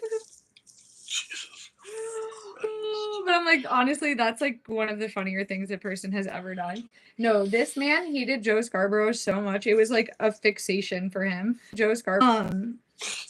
But again, I love Strange Men. Like, if you talk about how much you hate Joe Scarborough for 45 minutes on our first date, I will date you for like 3.5 years. And then he tried to give me, he was like, you have to have a baby in the next 5 minutes or we're breaking up. And I was like, actually, we're gonna break up right now. The only correct answer. What the fuck are you talking? I was like 23. I was like, dog, we don't have any money. Like, what are you talking about? Oh my god. You just fucking love weird men. Love them. You are addicted to weird men. I am. That's why Nico Rosberg is like my twin flame. Yeah, but then why are you a George fan? He endears me. He does endear me with his strange behavior, but like Charles is also like a little freak. No, Charles just has the ability. I'm still mad at you for deleting this video, by the way. Where you just it's a thing. It's like Charles. There's like 7 like phones in front of him. He's giving this is like a COVID era press conference. So like nobody's actually allowed to be all just like putting their phones on the table in front of whoever was talking. Yeah. And he just has this like, surprised kid look on his face. And he deleted this video, and he turned it into like all of the ways that Charles Leclerc looks like a bumbling idiot. Like his brain just like process information, and you deleted the video, and I'm so mad at you for that. There's no way I would delete all your old videos. Well, oh my god, yeah. One thing about me, I'll delete a video. Because I say crazy shit and I look back on it and I'm like, oh. The fact that you deleted, so it's that video that you deleted, and then it's the one about Pierre Sebastian Vettel walking out of the driver's briefing because Fernando Alonso refused to shut the fuck up. But there's also no way there's no way that was the message of the video. There's no way I would have called Charles dumb. No, it wasn't that he was dumb, it's just that he like looks dumb. No, he constantly looks like it's his first day on earth. I will say that. But also, I think like Charles is a strange little bird, but especially when it came to Seb, like he just would do shit where it was like the segment is the best example, but also like his Twitter likes, like he would like hundreds and hundreds of tweets of just like pro Sebastian Vettel content. Like it was so funny. Someone put a slideshow together one time and it was actually cracking me up because the slideshow was like 700 pages long. I was like, never change, Charles, never change. But also like I will never let the tribute helmet go because that was like he was like kind of the first one to do the tribute helmet like to an alive person. Like Lewis did one earlier that year to Michael and he's alive obviously, but like that's a little bit of a different situation. And also he was like passing Michael. Charles Leclerc did a tribute helmet as if Sebastian Vettel was going off to war when he was just going to a different team. He's like, he wasn't even retiring. No, that's the funniest part is that he was just changing teams. Like it really wasn't that serious. And Charles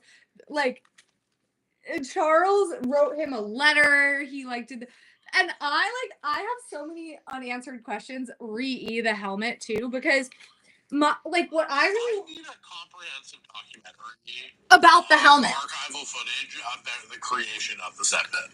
Like, was Charles doing all this himself? Was were they like? Was there like a selection process? Was there like? I need to know.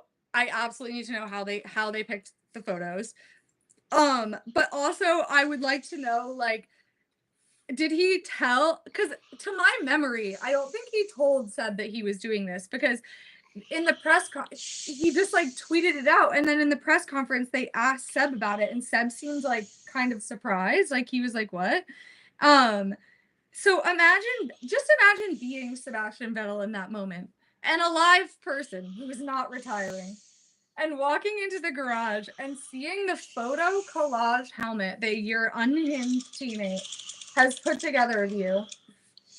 Genuinely in that moment, like, what was he like? Sorry, what? It's so great. It's the best thing anyone's ever done. The fact that he had the cheek touch photo on there, like, the fact that Charles Leclerc undoubtedly sat down and like selected photos for this. Also, my conspiracy theory is that Charles's helmet is kind of an homage to Seb. He has the Monegasque stripe. Has anyone else done the flag stripe before? I mean, this is more your department than mine. That's true. I'm a helmet connoisseur, but I don't think so. Well, I just more meant that you have been paying attention to the sport for longer than me. That's true. I just don't think anyone's done the flag stripe. Like, I feel like that's kind of an homage to Sebastian. Also, like his old Instagram. Charles he won me over by loving Seb. I mean, also by being like a psychopath on the track, which you do also love. Well, yes. Well, because I have to believe. Like, I can't truly buy in unless I like actually can argue down. You know what I mean? Yeah, you can never be you can like a midfield driver. You can never like truly rep like a Gasly Albon level talent. No. Because I have to believe. Winners only. I mean, to be fair, when I started liking Nico Rosberg, he was a midfield driver, but I saw the potential. Yeah, that's different though. Like that was just like nobody else had done it yet. Like no one had given him a car yet. Yeah, he was in Williams. And again, I saw a strange little bird and I said, I love you. The fact that both Nico Rosberg and George Russell managed to beat 7-time WDCs for the first wins of their teammate pairings. Because, Nico won the first race for Mercedes and then George won the first race of the Grand Prix era. That's a pretty cool parallel. Like, I do think George could be the Nico Rosberg of our time. The one reason I can't truly get on board with George is because I know he'd hate me, and B, he would call the police on me for smoking weed. He gives that energy.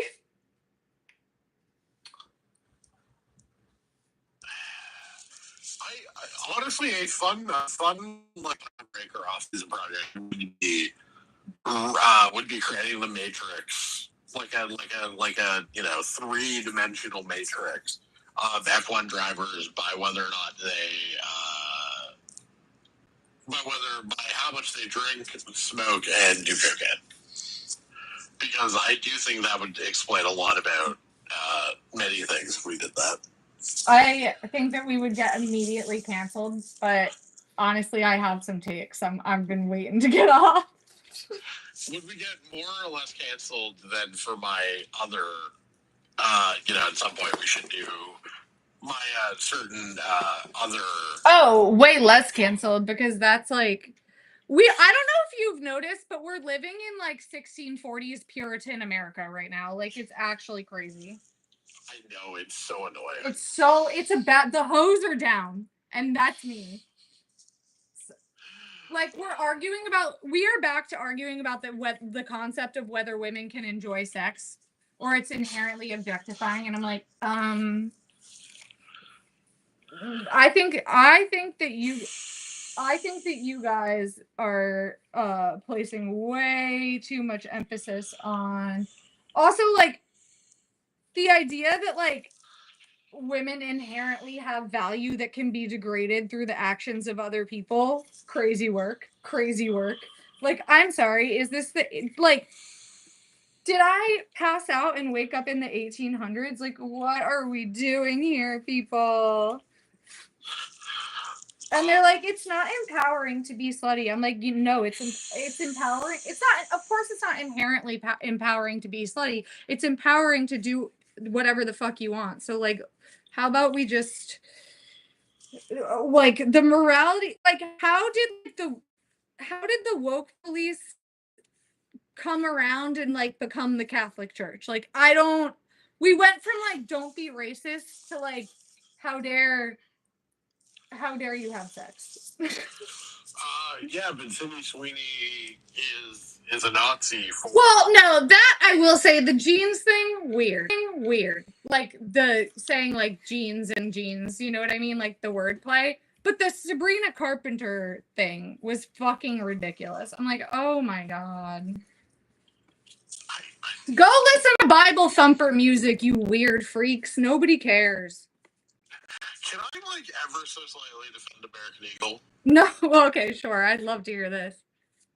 When was the last time anybody talked about American Eagle's clothing before the ad campaign?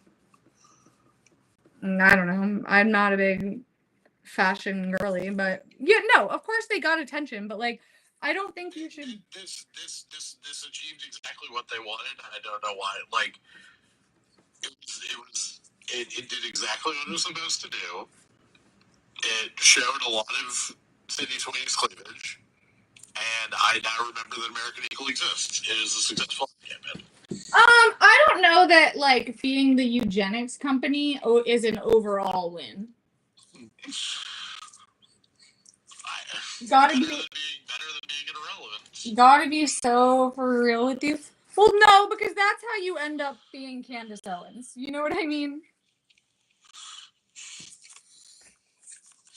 So what you're saying is that American Eagle is going to be the exclusive. It's going to be the exclusive sponsor of the Tucker Carlson show moving forward. Oh my god, can you fucking imagine? Oh, we are in trouble. Oh my god. Did anything? Was this like a pretty shitty quality, despite the fact that? No, the end was fun. No, I know, but like, I don't know. Almost died. I guess we did get a couple of Q2 eliminations. Yeah. You know. I feel like it was fine enough. Yeah. I'm just being a hater then, clearly. It's fun. It is what I was born to do. I'm like now tediously painting. I pulled apart my kitchen cart. I'm just gonna ask what's going on here. I pulled apart. Okay, I got a kitchen cart on Facebook Marketplace for $100 8 years ago. And instead of throwing it out and buying a new one, I decided that I could fix this for myself. And it was a big mistake, but I'm already so far into this that I can't give up now. Can I ask a question that will definitely sound sarcastic? Yes. How much did you pay for your salt shaker house yesterday? $300. Listen, how do you think I'm affording $300 jars? Okay, sacrifices must be made. No, it's more just that believe it or not, I like wanted to do this at the beginning. I know, which I know is slightly insane to say now that I'm 70 hours and 2 weeks into this project. I guess. By the way, your salt shaker house looks very nice. Thank you. I am obsessed. It's literally the best thing that's ever happened to me. I'm so excited that I freaking got them. I'm so happy. I love my little village. But no, it is actually kind of funny. Like, I will say, I am one of those people where it's like, I'm at once very cheap, but also like super irresponsible with money. Like, it kind of makes no sense what I'm willing to spend money on versus what I am not willing to spend money on. Well, you're certainly not willing to pay for, to pay for your co-host's time. Yeah, sorry. I don't know. I love doing this, obviously. Well, I like making no money from TikTok because I'm being attacked left, right, and half of my videos get disqualified for like hateful content. I'm like, what are we doing? I am not hateful. Well, not in that way. Not real hate. I will say, still the funniest thing. It's not funny because, like, what are you doing? I'm playing Paper Mario, and I'm having to mash A to do the bomb attack. Oh, okay. I don't know what I thought it was. It sounded like a woodpecker. But, Sorry, no, it's really fine. Besides, I have to go in a second anyway. I have to, like, actually get things done today. My apartment right now is just, and if I had just done the kitchen cart, it would have been fine, but I decided to start every project at the same time. Of course. That's like I'm missing a cube. I had to strip all the paint off my cube storage. I thought I had permanently dyed myself green at one point. It's disaster central around here. But what were we talking about before this? Sorry.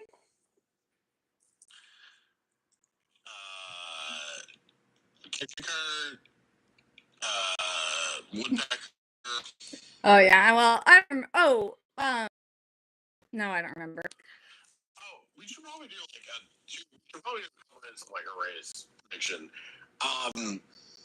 Do you think the McLarens is the race by now, or do we think that like Dirty Air and the Hungarian can keep them competitive? Is Charles who's the lead McLaren again? Oscar. Maybe. I think. I mean, do we think George can steal a podium spot from Lando by Lando inevitably fucking up that one? I feel like the McLarens are due for like a real incident between them. I know. I feel like it's in the air. The energy is in the air.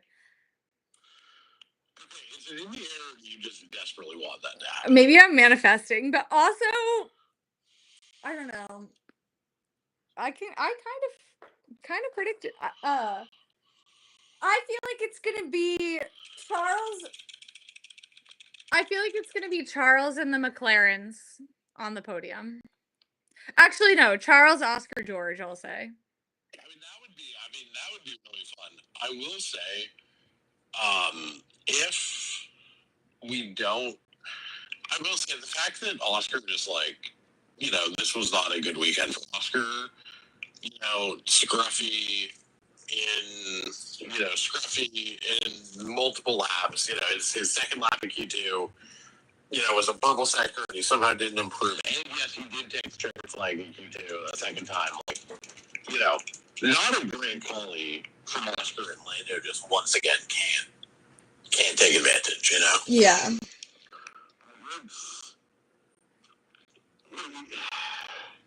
The funniest outcome of today is it's like Oscar paper Shaw for the win.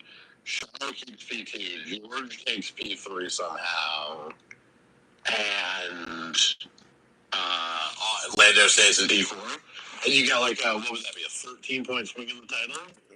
Yeah. And then it's like, and then you walk into Spring Break and Lando's down over a race win. We'll see. That could be that I think would be the funniest thing that could happen. I don't think it's going to per se, but that would be funny.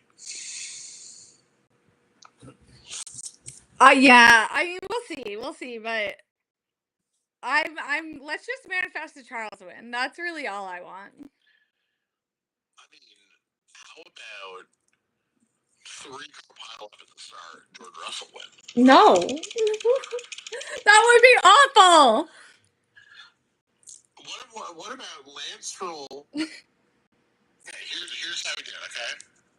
Badass bowling, but it's Lance instead. Lance takes out everyone but Charles. No.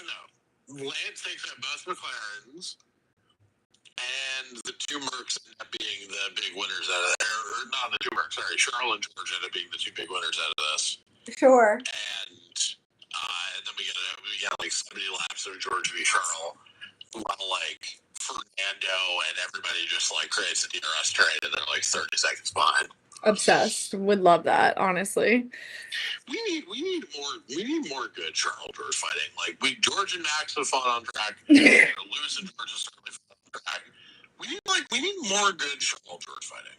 True. Fact check true. All right, I'll let you go. I'll see everyone tomorrow after hopefully a beautiful Charles victory. Why won't it let me? Okay. Praise be. See ya. Bye, YouTube.